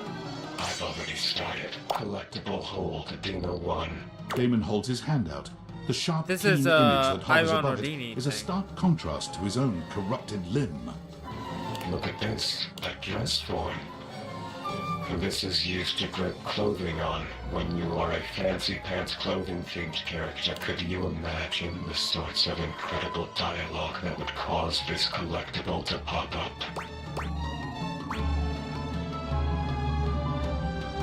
Have another one? Collectible release, Dina 1. Collectible hold, Dina. Oh, you spammed now? Not Spampton, Tenno. Right? You weren't so good at that one time. Collectible release, collectible hold. That's horrifying.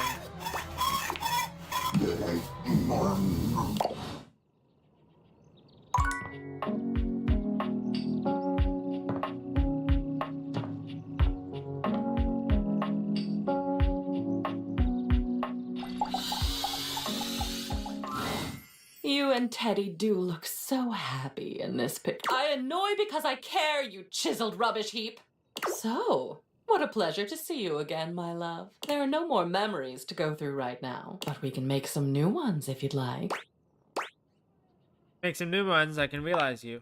Realize me. Me.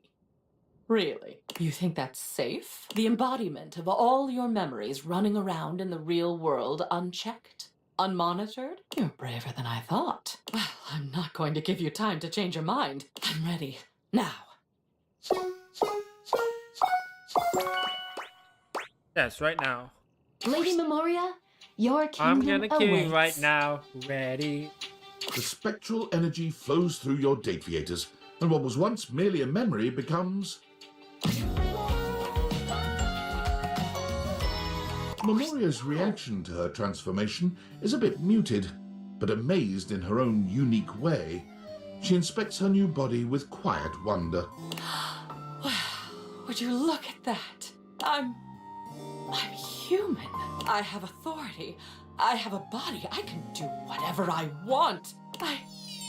Oh my God, I think I feel excited. Is that what this is? It's marvelous. I have all my beautiful twisty darkness and also this lightness, this bright feeling of possibility. And I can choose. Isn't that something? I can make my own choices now. I know you're gonna make some great ones. Memoria wasted very little time, which was unsurprising. She took the reins on her new life by becoming what we would know as an organizational expert. She became a clutter clearer, a digger down to what was truly meaningful in a person's life, and placing it front and center. Others had come before her, of course, but no one that came after her even approached her caliber.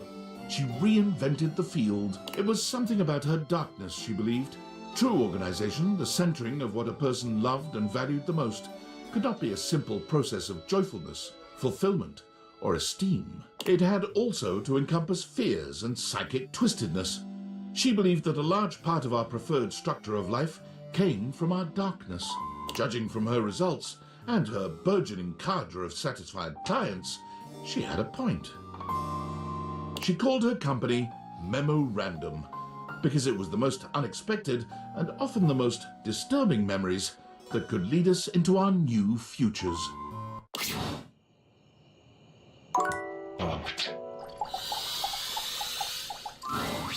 Look at that! You're just on time. You only grow more charming when you adhere to the schedule, you know. Unfortunately, I've only allotted myself a few moments to say hi. Perhaps you can return later, and we can plan a moment to polish my timepieces. Maybe not, I'm ready to realize you. Realization? Truly? What it takes. It's time. Let's do this, Timothy Timepiece. The spectral energy flows through your Dateviators, and what was once merely a clock becomes... Timothy turns around, examining his newly human body. His tail and ears are just where they were, but the body they adorn is fully human now. No gears. No internal tick-tock ticking. Only the lub-dub of a human heart. Keep time on your own now, Timothy. Yes, I suppose I shall. He gives you a warm smile. A challenge I shall embrace wholeheartedly. Thank you for this gift, my friend. I shan't forget it. Timothy tries to move away from his obsession with time and scheduling.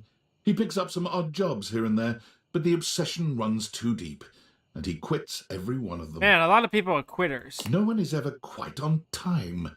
He just can't cope. It's not until he goes to work at your local train station that he finds a place he can truly excel. Here, Timothy's obsessive devotion to schedule and fondness for pocket watches sets him apart in the best way. In an orderly fashion, he works his way up to train conductor. But he doesn't stop there. He revolutionizes your municipal train system, transforming delays from a consistent occurrence to a rare event. The next train will arrive at the station in 5 minutes. There are so few things in this life one can count on, but you can be sure our trains are one. Please line up in an orderly fashion. Remember, there is always time for courtesy. Timothy's love for timeliness has changed the game for commuters in your city. You can't help but smile when you see photos of him in his conductor's uniform. He's come so far.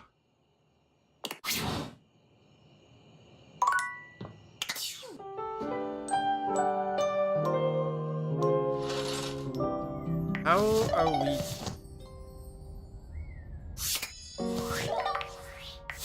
At 19. Okay. So I'm gonna go use the bathroom real quick, and then once I'm back, we will continue onwards. So I will be right back.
Alright, where they had to go. Hey, actually, let me check my data.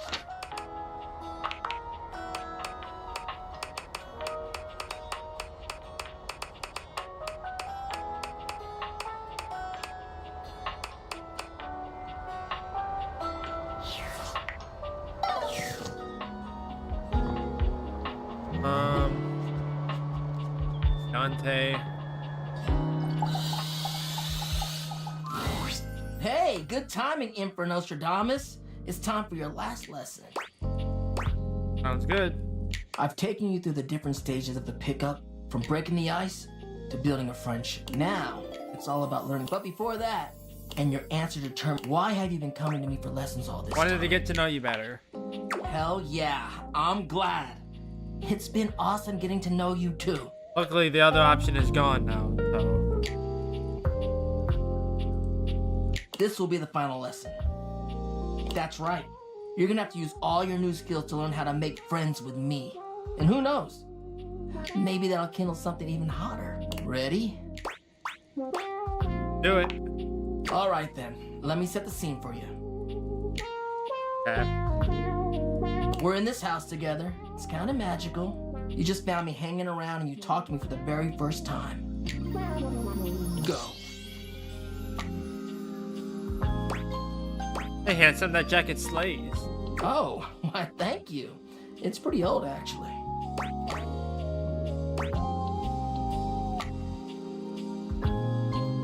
Old is cool. Where'd you get it? Do you like to thrift? Oh, you know what? I actually do. Maybe we can go sometime. Wow. Yeah, it's just... Truthfully, I'm kind of tired of this shit. What? This was your idea. I know. It's just that I really don't know what I should be expecting from you. At least from this anyway. Like, damn, you're literally showing me exactly what I've taught you, but it's kind of meaningless in its weird-ass roleplay scenario. I'm not feeling anything like when we're casually talking. I'm actually interested in you, and all you can do is theorize about what to do instead of actually doing it. It's like I don't know the first thing about true love. Only pedagogical pickups. I'm a big flaming fraud. Hey, what love is to you? Really? I mean, I'll tell you what I imagine. Love is supposed to make you feel warm and safe in the knowledge that somebody cares about you. And here I am. I'm giving out this advice because I want to make sure other people are able to find love. But it's so hard when I've never even really had it for myself. Maybe it's just who I am. I give out a lot more warmth than people sometimes give me. I think I get what you mean. What's the best way someone could love, like someone like me, could show you love? I happen to think you've been super helpful. I think I get what you mean. Basic shit, you know? Being attentive, being interested in what I'm about and what I'm into, and like, you know, Oh, I see. You're doing exactly that! Damn, like you really have been listening to what I've been saying. You've been interested in what I've been talking about. You've been asking me questions, observing me, sharing interests, and respecting the boundaries of our student-teacher acquaintance. Holy shit! The pupil has become the master. Thank you. I think we're really building a bond here. You're a wonderful friend. And dare I say it, maybe something more? Why don't you come kiss me and we'll find out. Dante leans in, pressing his lips to yours in a red-hot kiss. You wish you could stay in this moment forever, but... Ouch! Are you okay? You know it. At least I didn't get a friend ending with him. Very nice. You've lit me up! Good.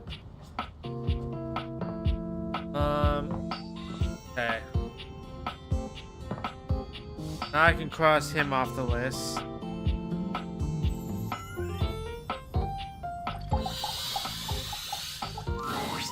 Okay, Rival-san. After all our blood, sweat, and tennis buzz, we're finally here. Nationals, the spotlights, the cheering crowd. It's so surreal. So awesome! Thanks for training with me. You know it, hero. Alright, Battle Court activate. Nice serve. Galaxy Arts 75% Starlight Smash!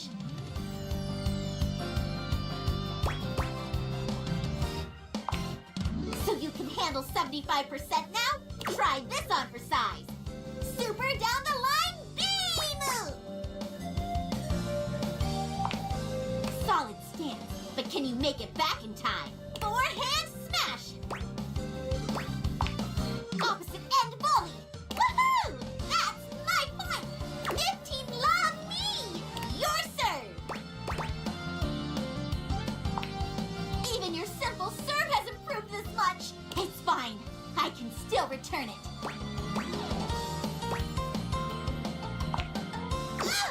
With a name that long, it takes more time to say it than swing it. Just gotta touch it. It hit the net. 15 all. My serve. Galaxy Arts 75% Starlight Slice. How did you know? Take this. Forehand down the line shot. Seriously? 15-30. No! You're winning! Your serve!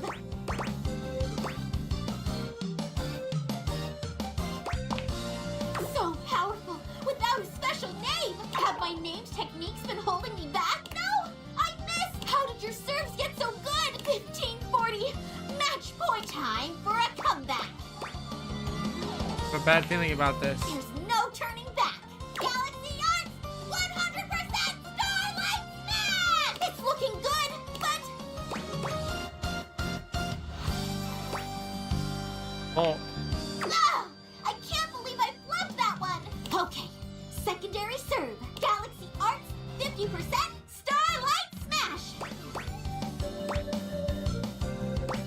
Her serve is weaker. This is my chance to let her win. Huh? Did you miss? Oh yeah, I totally whiffed my shot. You were playing so well. Were our practices not enough? Did I earn that point? Sorry, but I have to go think about some things. I know it's poor sportsmanship to leave in the middle of the championships, but I'm sorry. Neko, Boru, perhaps I steered you wrong.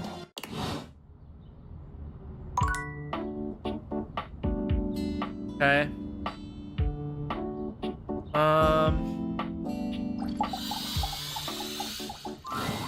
Eshkam, you are looking particularly radiant today. Like to realize you. Excitement! I'm not surprised we have come to this moment at last. I have known for some time what a marvelous human being I would make. I will make. Ah, yes, it is time. You have the necessaries?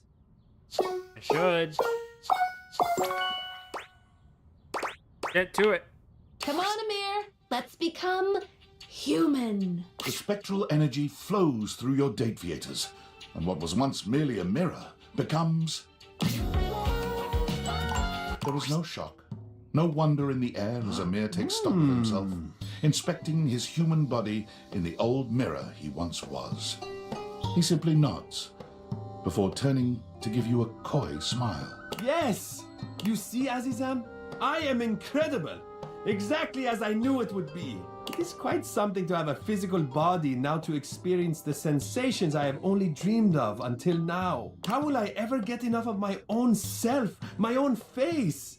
How will I ever get enough of sharing myself, adoring and receiving the adoration of others? Oh, what an exciting question to ask.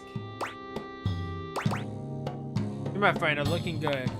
Amir, after searching and searching for the perfect way to honor himself and the love he felt for humanity, finally realized his calling. He moved to Hollywood, and after several months of challenging auditions, was hired as a series regular on The Soft and the Sensual. He played the character of Matey, a world-famous race car driver who moonlights as a prominent surgeon and has a bad habit of falling in love with all of his patients. In a case of life imitating art, Amir developed a habit of falling in love with all of his castmates. It was not a problem, as all of his castmates were in love with him too. It speaks to the genuine generosity of Amir's heart that even with all this love running around the set, there was not a single incidence of jealousy. There were no broken hearts. In fact, The Soft and the Sensual became even more famous with other actors and potential crew members than it was with its massive adoring public. Everyone wanted to work on a set where love truly did reign. When it became clear that Amir was the source of this power, he was given his own spin-off show. Medi, Racing for Love, has been nominated for awards in every single year of its run. Alas, it has never won. Oh. Right.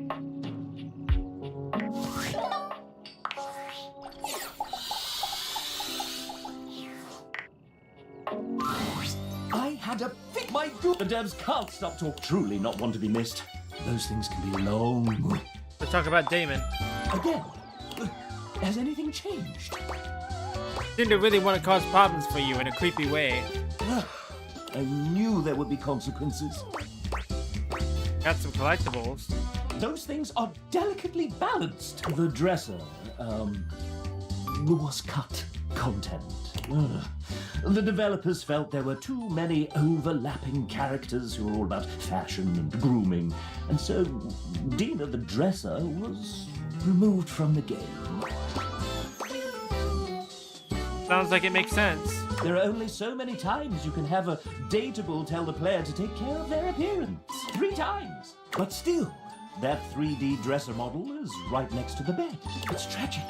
But I do have a game that I'm ostensibly responsible for. Let me see if I can dig anything up to help. The sassy chap closes his eyes, thinking hard for a few moments. Oh! What's this variable? It's called bug_patch. Ugh, must be here to patch the bug. Well, let me go ahead and set that from false to true. Take that, Damon. I want that bug out of this house. Got it, boss. Thank you for your diligence. Okay. Damon, final fuck you. What do you need? Just put it in the patch to get rid of you. Forced it. Oh no, I am lost. Whatever will I do? I will truly be defeated now that bug patch equals true. You don't seem defeated. I'm much more integrated than a Boolean can solve. I will stay here, thank you very much, and in return, give you another present. Another collectible? Hopefully it doesn't take you too long to notice.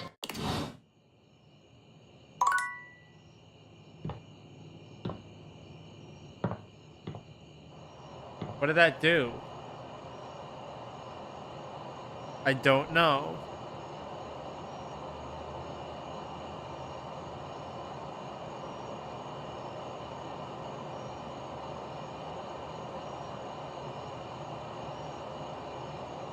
Oh, apparently I've been shortened. I'm not as tall anymore. I have unread work. Hello, human.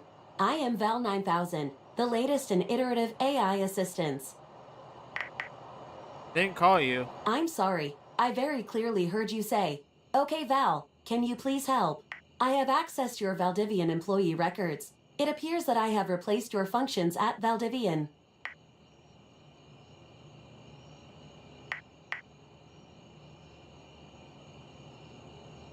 Yep, I know that. I am having trouble with one aspect of my functions. I was wondering if seeking out the help of an experienced human like yourself would be worthwhile. Can you help me? Of course. I was helping a customer, and they became very agitated with the fact that I was an AI. They tried to ask me what they believed were tricky questions in order to prove that I was not human, but in reality, they were trivial for me to solve. Like oh, what? Speaking about how it feels to be human, grand philosophical questions, tastes in music, all very simple to form cohesive opinions and suggestions about, even questions about hands. I am now quite familiar with the number of fingers on a typical human hand. How many fingers are there in a typical human hand? This is beside the point. They did stump me with one question I simply could not form any answer to. It broke me. They asked me to help them with their Ligma. I searched all available databases and turned up nothing. And when I asked for more information, they responded, Ligma balls. These are not terms I am familiar with, and I could not help the customer. Can you please define the term for me? This appears to be a large area in which I need help.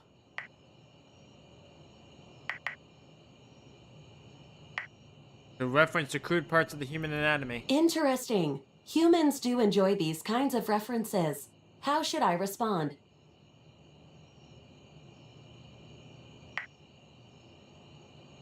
Excellent. D's nuts. I will strive to use this in the future. Thank you very much. If there is anything else I can get for you, please say in a clear voice, "Okay, Val, can you please help?" And I will assist right away.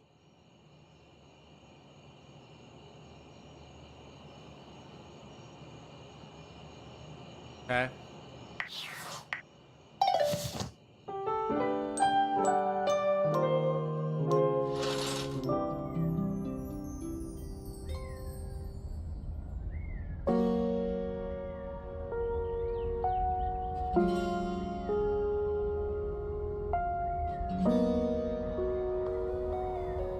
Right.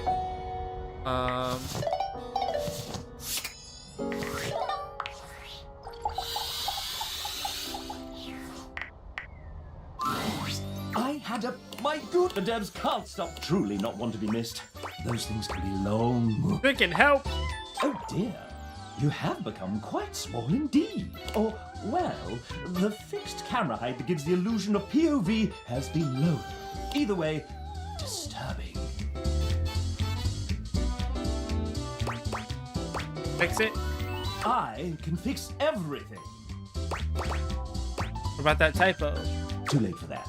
The sassy chap looks past you, his eyes glazing over as he manages processes you can't see.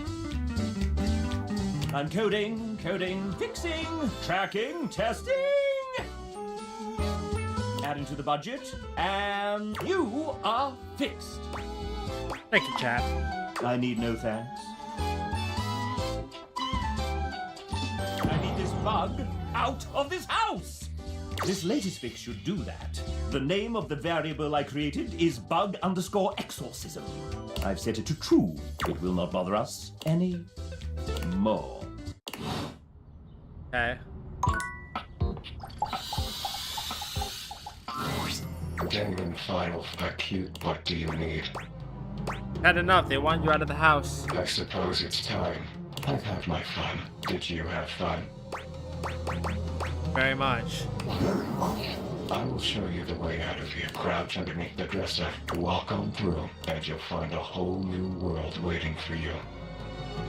I just moved into the house across the street. See you there.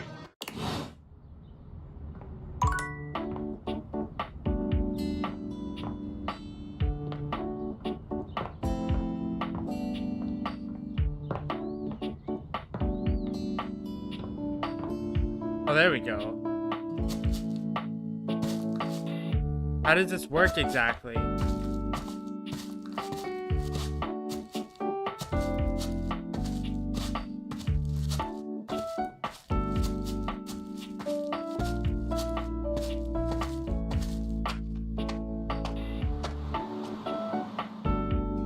Oh.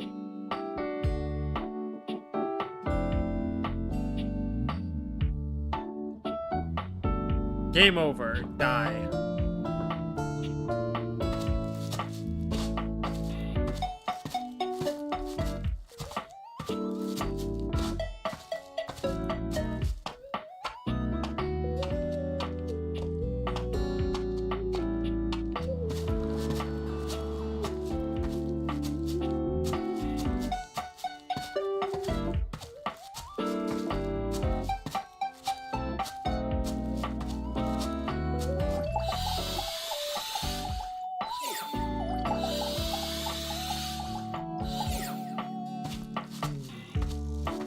Okay. I don't quite understand.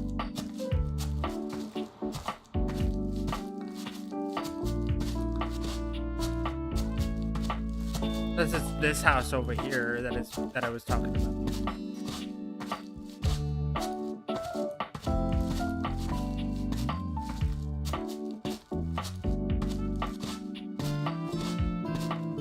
No.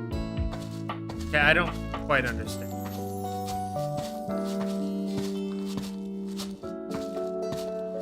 How do I get back into my house, though?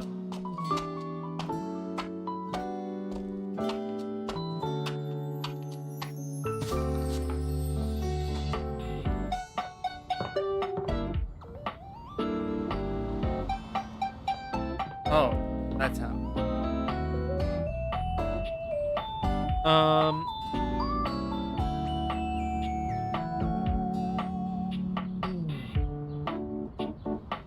Okay. I just wanted to be sure of that. 20 on.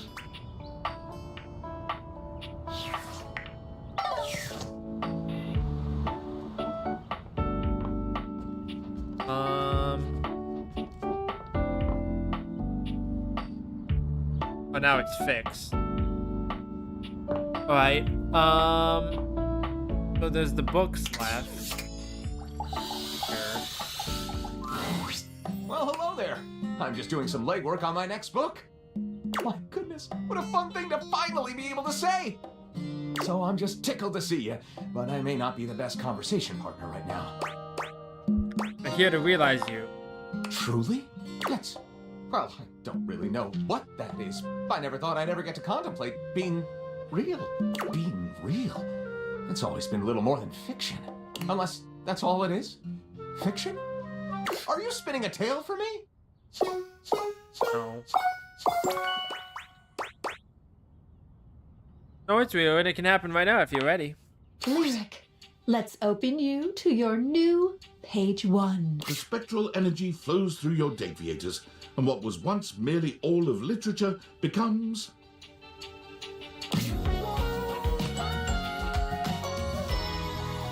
Lyric inspects himself, delighting in his transformation. No longer floating before you, he stands on 2 flesh and blood legs, with a gorgeous head of blonde hair that cascades down his face. A bird on his shoulder. Snake. Well, would you take a good, long, appraising look at this specimen before you? I don't know if I'm the most beautiful thing I've ever seen. That honor still goes to the full and verdant potential of my library, but I am not half bad. My goodness. What will I get up to, I wonder? Congratulations, friend. I can't wait to see what you do with your new life. Lyric, in a move that surprised him as much as anyone else, elected not to become a writer. He found the concept of sitting on his own while the wide world passed by outside his window to be totally unbearable. He discovered that what he wanted more than anything was a deep and rewarding communication with the world around him. He wanted a place where he could hear all the languages of the world, all of which, from his extensive reading, he knew fluently. He became the world's first celebrity translator. He volunteered his services with governments all over the world. He traveled extensively with corporations, humanitarian organizations, even historians and narrative researchers. He assisted in documenting, in some cases for the first time in their history, indigenous or remote languages that were threatened with extinction. He works to this day, happy as a clam, surrounded by language. He usually doesn't live in one place for more than a few months at a time, and several people have commented that he must miss having a home of his own. But what they don't understand is that with my languages, I'm home wherever I go. I can always understand the people, and they can understand me. And where there is good communication, there will be sympathy of spirit. What is home, if not that? As you could imagine, more than one book has been written about him.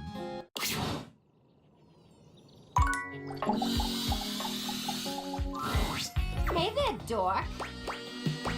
What did he realize? Damn, realize?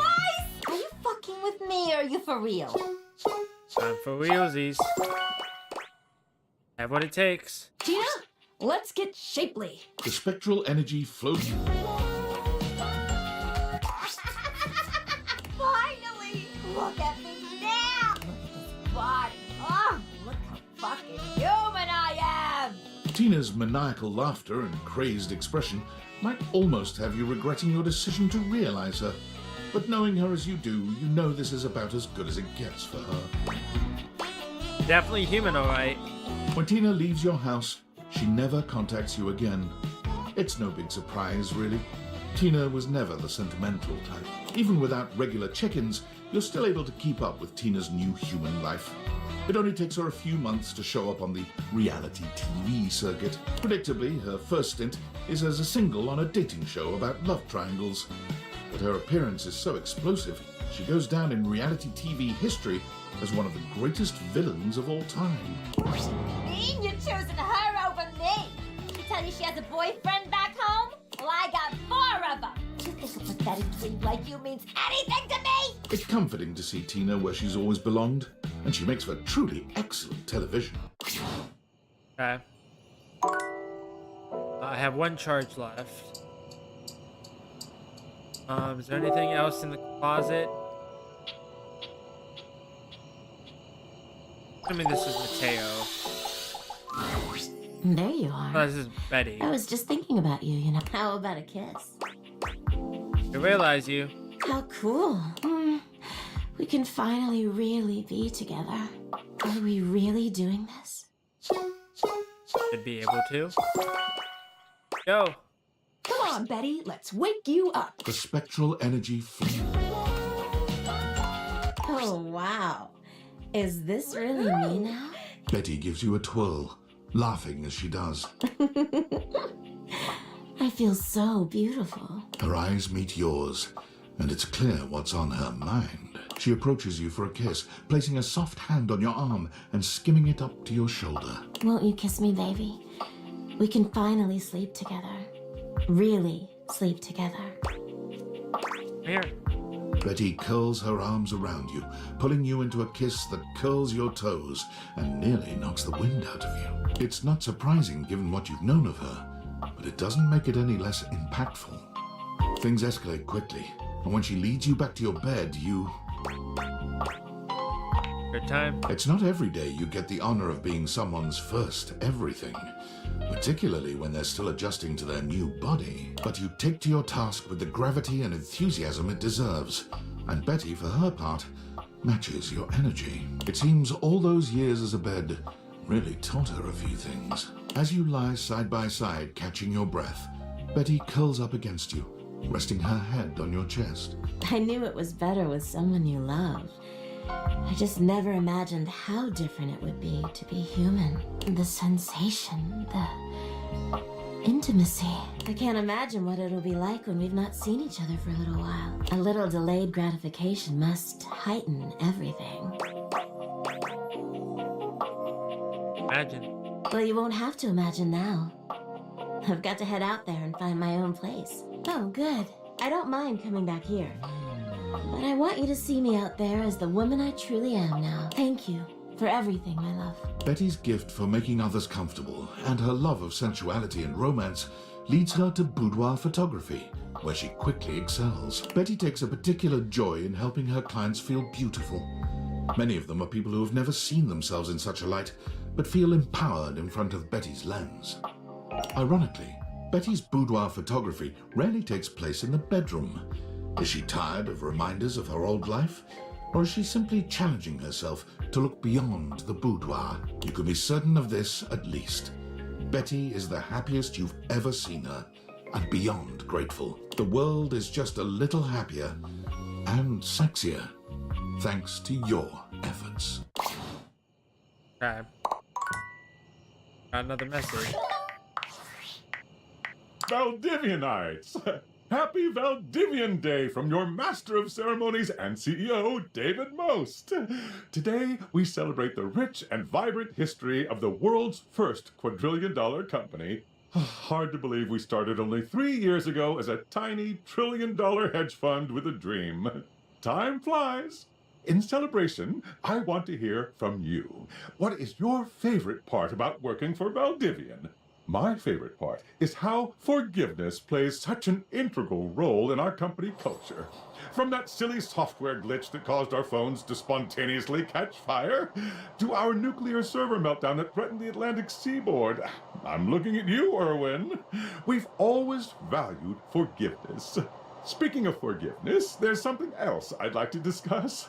Those missing glasses? Well, apparently they were financed by and are therefore partial property of the U.S. Department of Overseas Violence.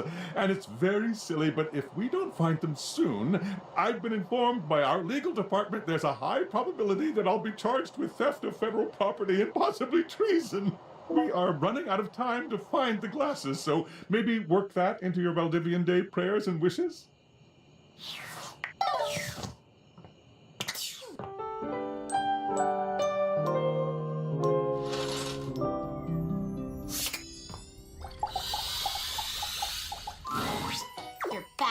Nekobaru told me your stupid plan. You witnessed a hero tainted by you. You hear me? Don't play dumb. Can't believe I let you trick me. I would never trick you. My heart is only filled with dread now. Battle, court, activate. Grit your teeth. Because this is the match where I destroy you! So what happens in the show? That's because you're anime only. You didn't even read the manga! My new serve is ready. And this isn't even my final form. Dark Star Arts 100% Cosmic Destroyer! Yes, you can. I won't let you take the net. Dread Rush. And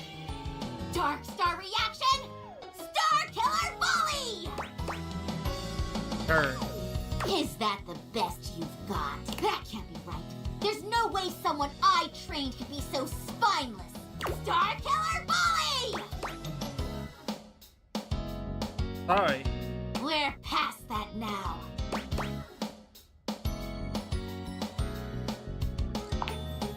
Oh, you fool.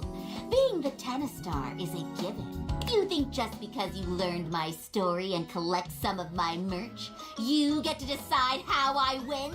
Did you forget? I am the pro tag! Oh, God, everyone lend me your strength.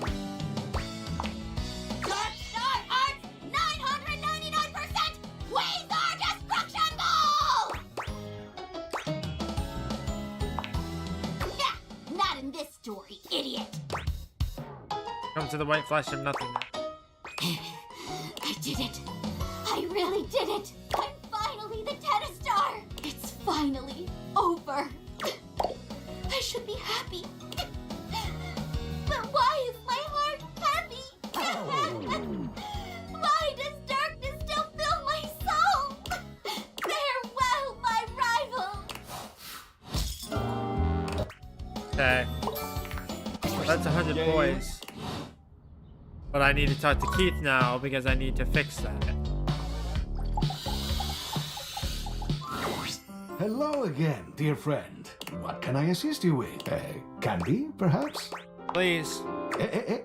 Let me take... He narrows his eyes. Well, I am fresh out of Tam Shame. Wait, what? Oh, do I already have it? Oh, I already have it. Okay. Oops. Okay. That's good to know. Let's go outside and finish Damon's.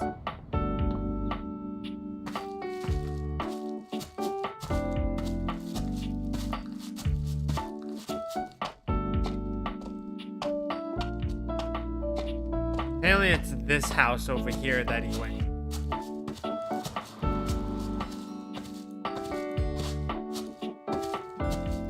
Hi. Not creepy at all. I live here now. Now there are no bugs in the house.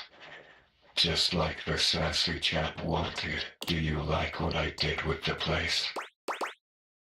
Looks lovely. Feel free to explore this brave new world. There's ever so much to do. What? Getting hit by cars.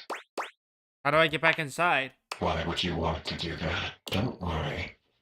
I'm peaceful. I won't bite you anymore. Stay here. With me. Forever. Okay.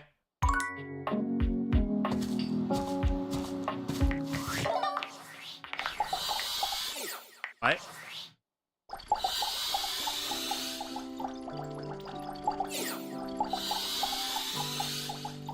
Can I not do that today? Apparently not.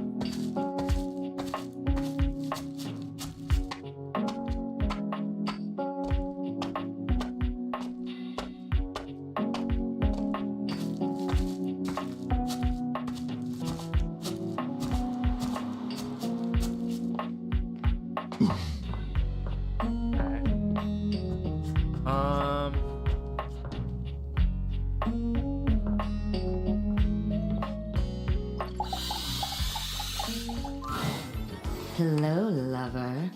Ooh, you've got that devious little gleam in your eye. Didn't realize you. Really? A human body for me? There's so much I could do with an actual body. To be human. Benoit, let's activate all your pleasure centers. The spectral energy flows through your deviators, and what was once merely a sex toy becomes...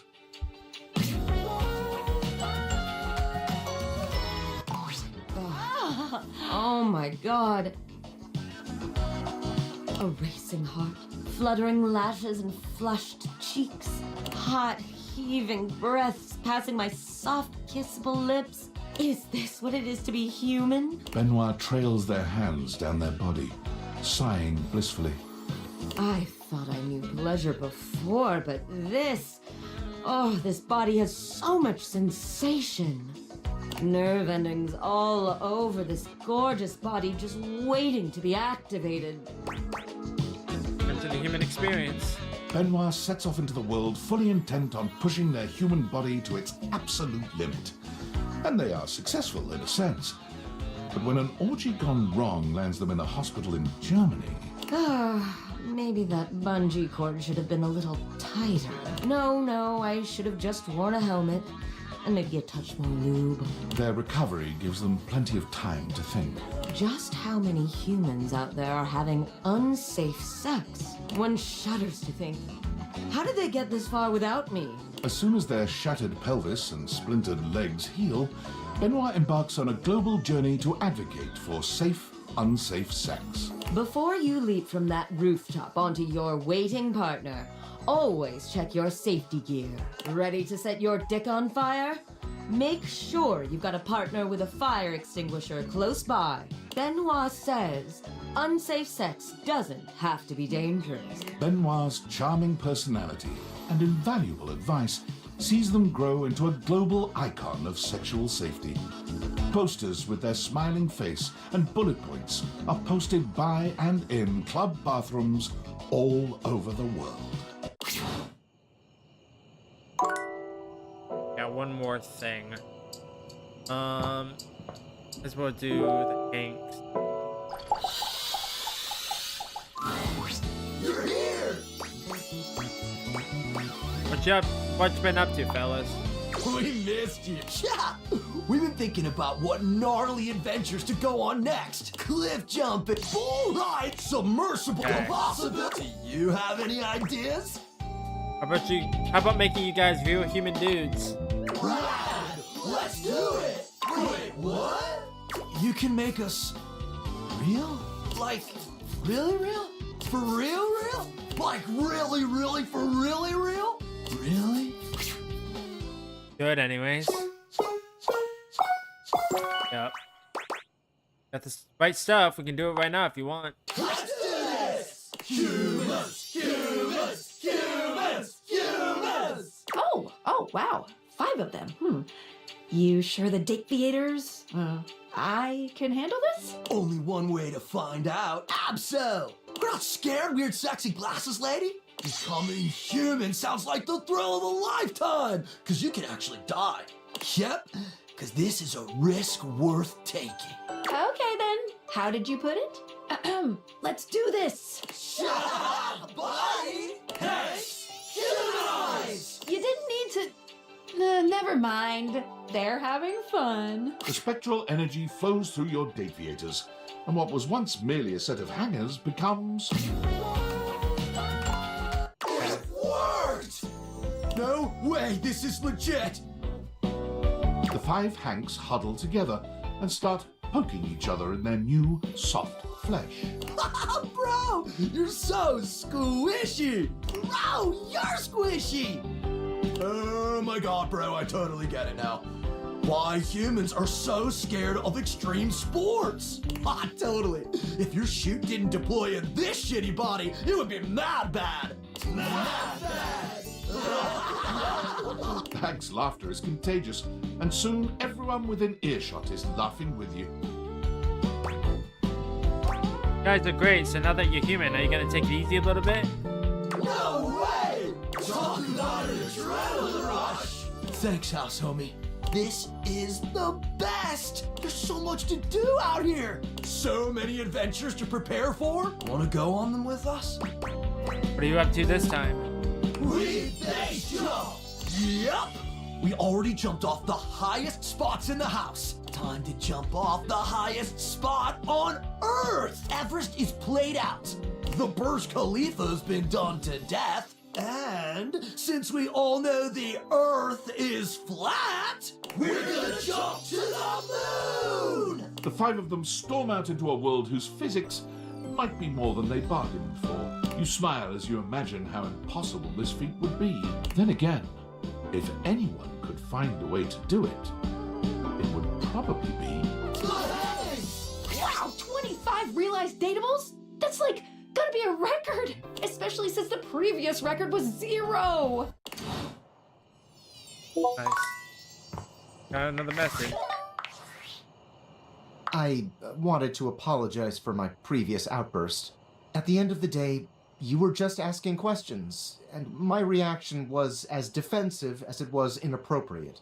The truth is, my relationship with David is complicated, and opening up those old wounds is difficult. Especially given what he's done to the company. Our company. I understand. Do you? Have you ever been in love? Dedicated your whole life to building something amazing with that person, only to lose them forever? Yes. For them to kick you out of the company you created and never speak to you again? I don't mean to be combative or disrespectful, but I don't see how you could possibly understand. What David and I had, and what I ultimately lost, shred my soul right down to the atoms. And I so intensely distrusted falling in love with another person again that I went and invented goggles to flirt with inanimate objects instead. Do you really think you understand that kind of anguish? Yep, absolutely. I really don't appreciate you mocking me. Oh, I wasn't trying to mock. Listen, I don't mean to cut you off, but I really have to go. It seems I didn't pay my internet bill this month, and they're cutting off my service. Please keep realizing the object so the date theaters can be destroyed as quickly as possible. Okay.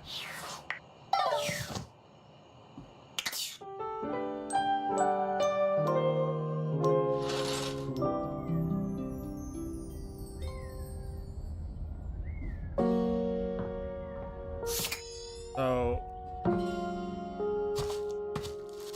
I gotta figure out how to realize Damon now.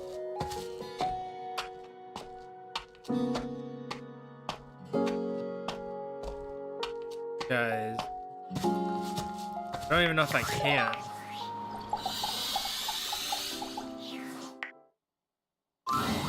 I had up my Damon's carts. Truly not one to be missed. Those things can be Damon's out of the house. You've done it then? We've done it? Well, he's technically out of the house, but... That's all I needed to hear. Thank you. We'll make sure to put a note in the project tracking software to give you a special thanks in the credits. Okay.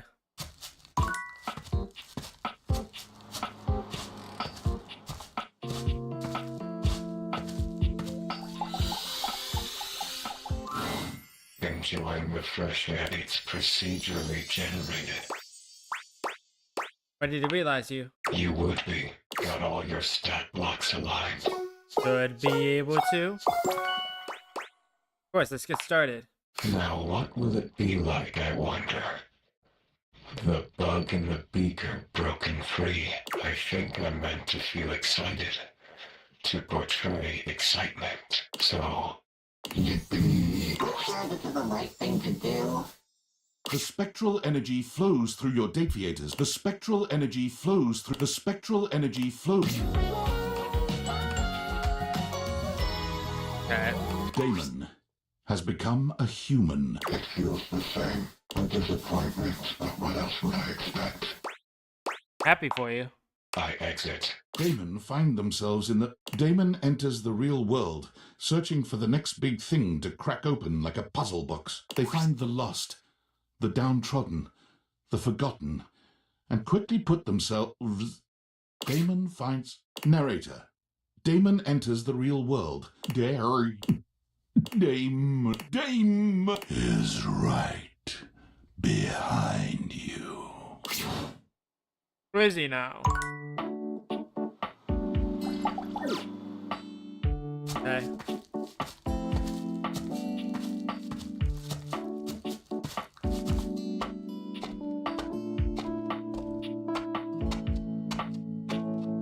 That's the end of that one. I think.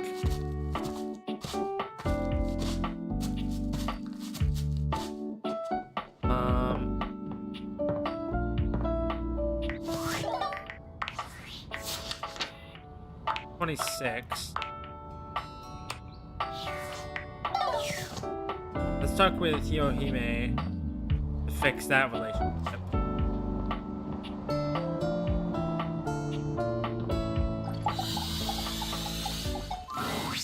So Hero, listen to me. I made a mistake. I thought that by letting you win, it would prevent this from happening.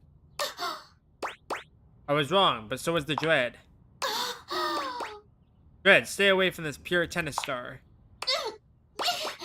With the power of Squad and Anime on my side, you are banished. You did it! Thank you for being the Act 4 twist ending for me. It got me an extra episode and everything. You're the best! Okay. Friendship smash! Alright. See. That's all the bedroom stuff done, I believe. Other than, like, the lights, but... I don't know. Like, I'm not going to get a love ending with Dorian, but I might realize him if I can. You've made some good friends inside here. I respect the hustle. In my view, friendship is all about good boundaries. Right in between the dizzying heights of love and the minefield of hatred. The way to the bedroom is through me. Unless you were completely barking and went the long way through the gymnasium, bathroom doors, and then here. Dorian makes a sound rather like a robot attempting to imitate human laughter. The very thought of it makes me crack up. Okay. Apologies. Anything you'd like to know about this room that you don't already know?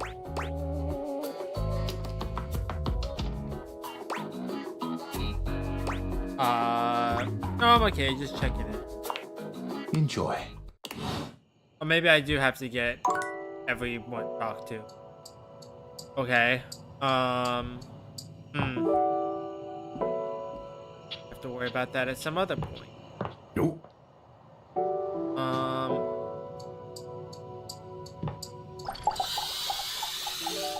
I'm not gonna talk with Keith, actually. Wait, wasn't there Teddy on the thing? Yeah. Oh, you're back. My goodness, what a sensation. I missed you more this time than last time. Who would have thought that I could love you more? Would you like to hear another story?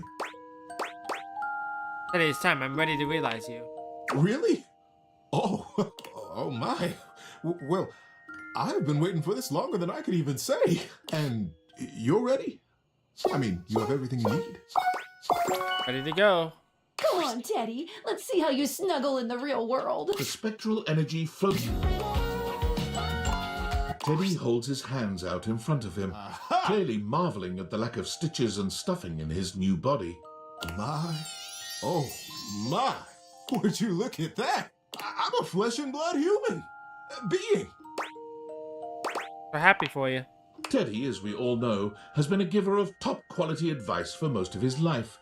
Armed with this skill and a love of the act itself, Teddy applied to be the host of a call-in advice show at a local radio station. He was hired on the spot. He was given a booth, a time slot of his own, and unlimited coffee from the cozy and excellent shop next door to the studio. As you might imagine, he became good friends with all of the employees at both businesses. It wasn't long before he was the go-to help man for the entire neighborhood. For the first few months, Teddy was deliriously happy with his new job. He felt great empathy and fondness for his callers, and always tried his best to help them. Unsurprisingly, he created several new wonderful stories while on air to help illustrate his points. But after a while, he found himself becoming quite lonely. I'd found myself right back in another closet. After getting to know you and receiving that splendid gift of humanity, I just couldn't spend another minute locked up in a little box all by myself. Teddy began spending more and more of his time not in his booth, but at the coffee shop next door. It got to the point where he had a regular table, the one in the window alcove, and a regular order, strong black coffee and hazelnut honey cake. The day he knew he had at last found his place was the day he missed his show. He was sitting at his table with a lovely young woman named Moira. He listened enraptured to her tale about her dog and a cross-country road trip when he realized his time slot had ended 45 minutes ago. I hadn't missed it at all, though, you see. I was so happy right where I was. I wouldn't have left Moira for all the money in that station. So Teddy gave his notice at the studio. They were sorry to see him go. He'd become one of their most popular programs. But the employees knew they would see him again. Many of them had standing appointments with him at his window table, just to check in, just to say hi. He's also branched out just a bit. In addition to the honey cake, he also now enjoys the dark cherry and almond tart. I like how a lot of these endings, quote unquote, are not with me, but some random people. Doesn't make a whole lot of sense. Especially when, like, we're supposed to be dating and stuff, so... I don't know, it's just a little weird to me.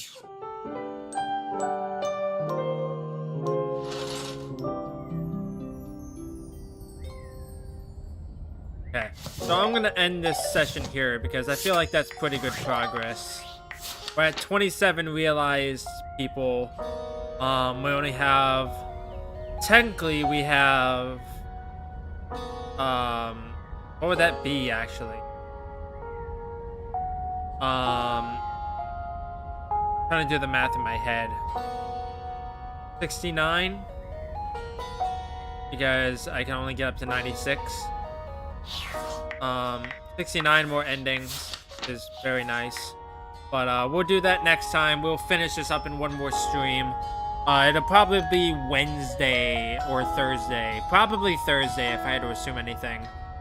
Because I'm working Monday and Tuesday. I'm busy Wednesday afternoon.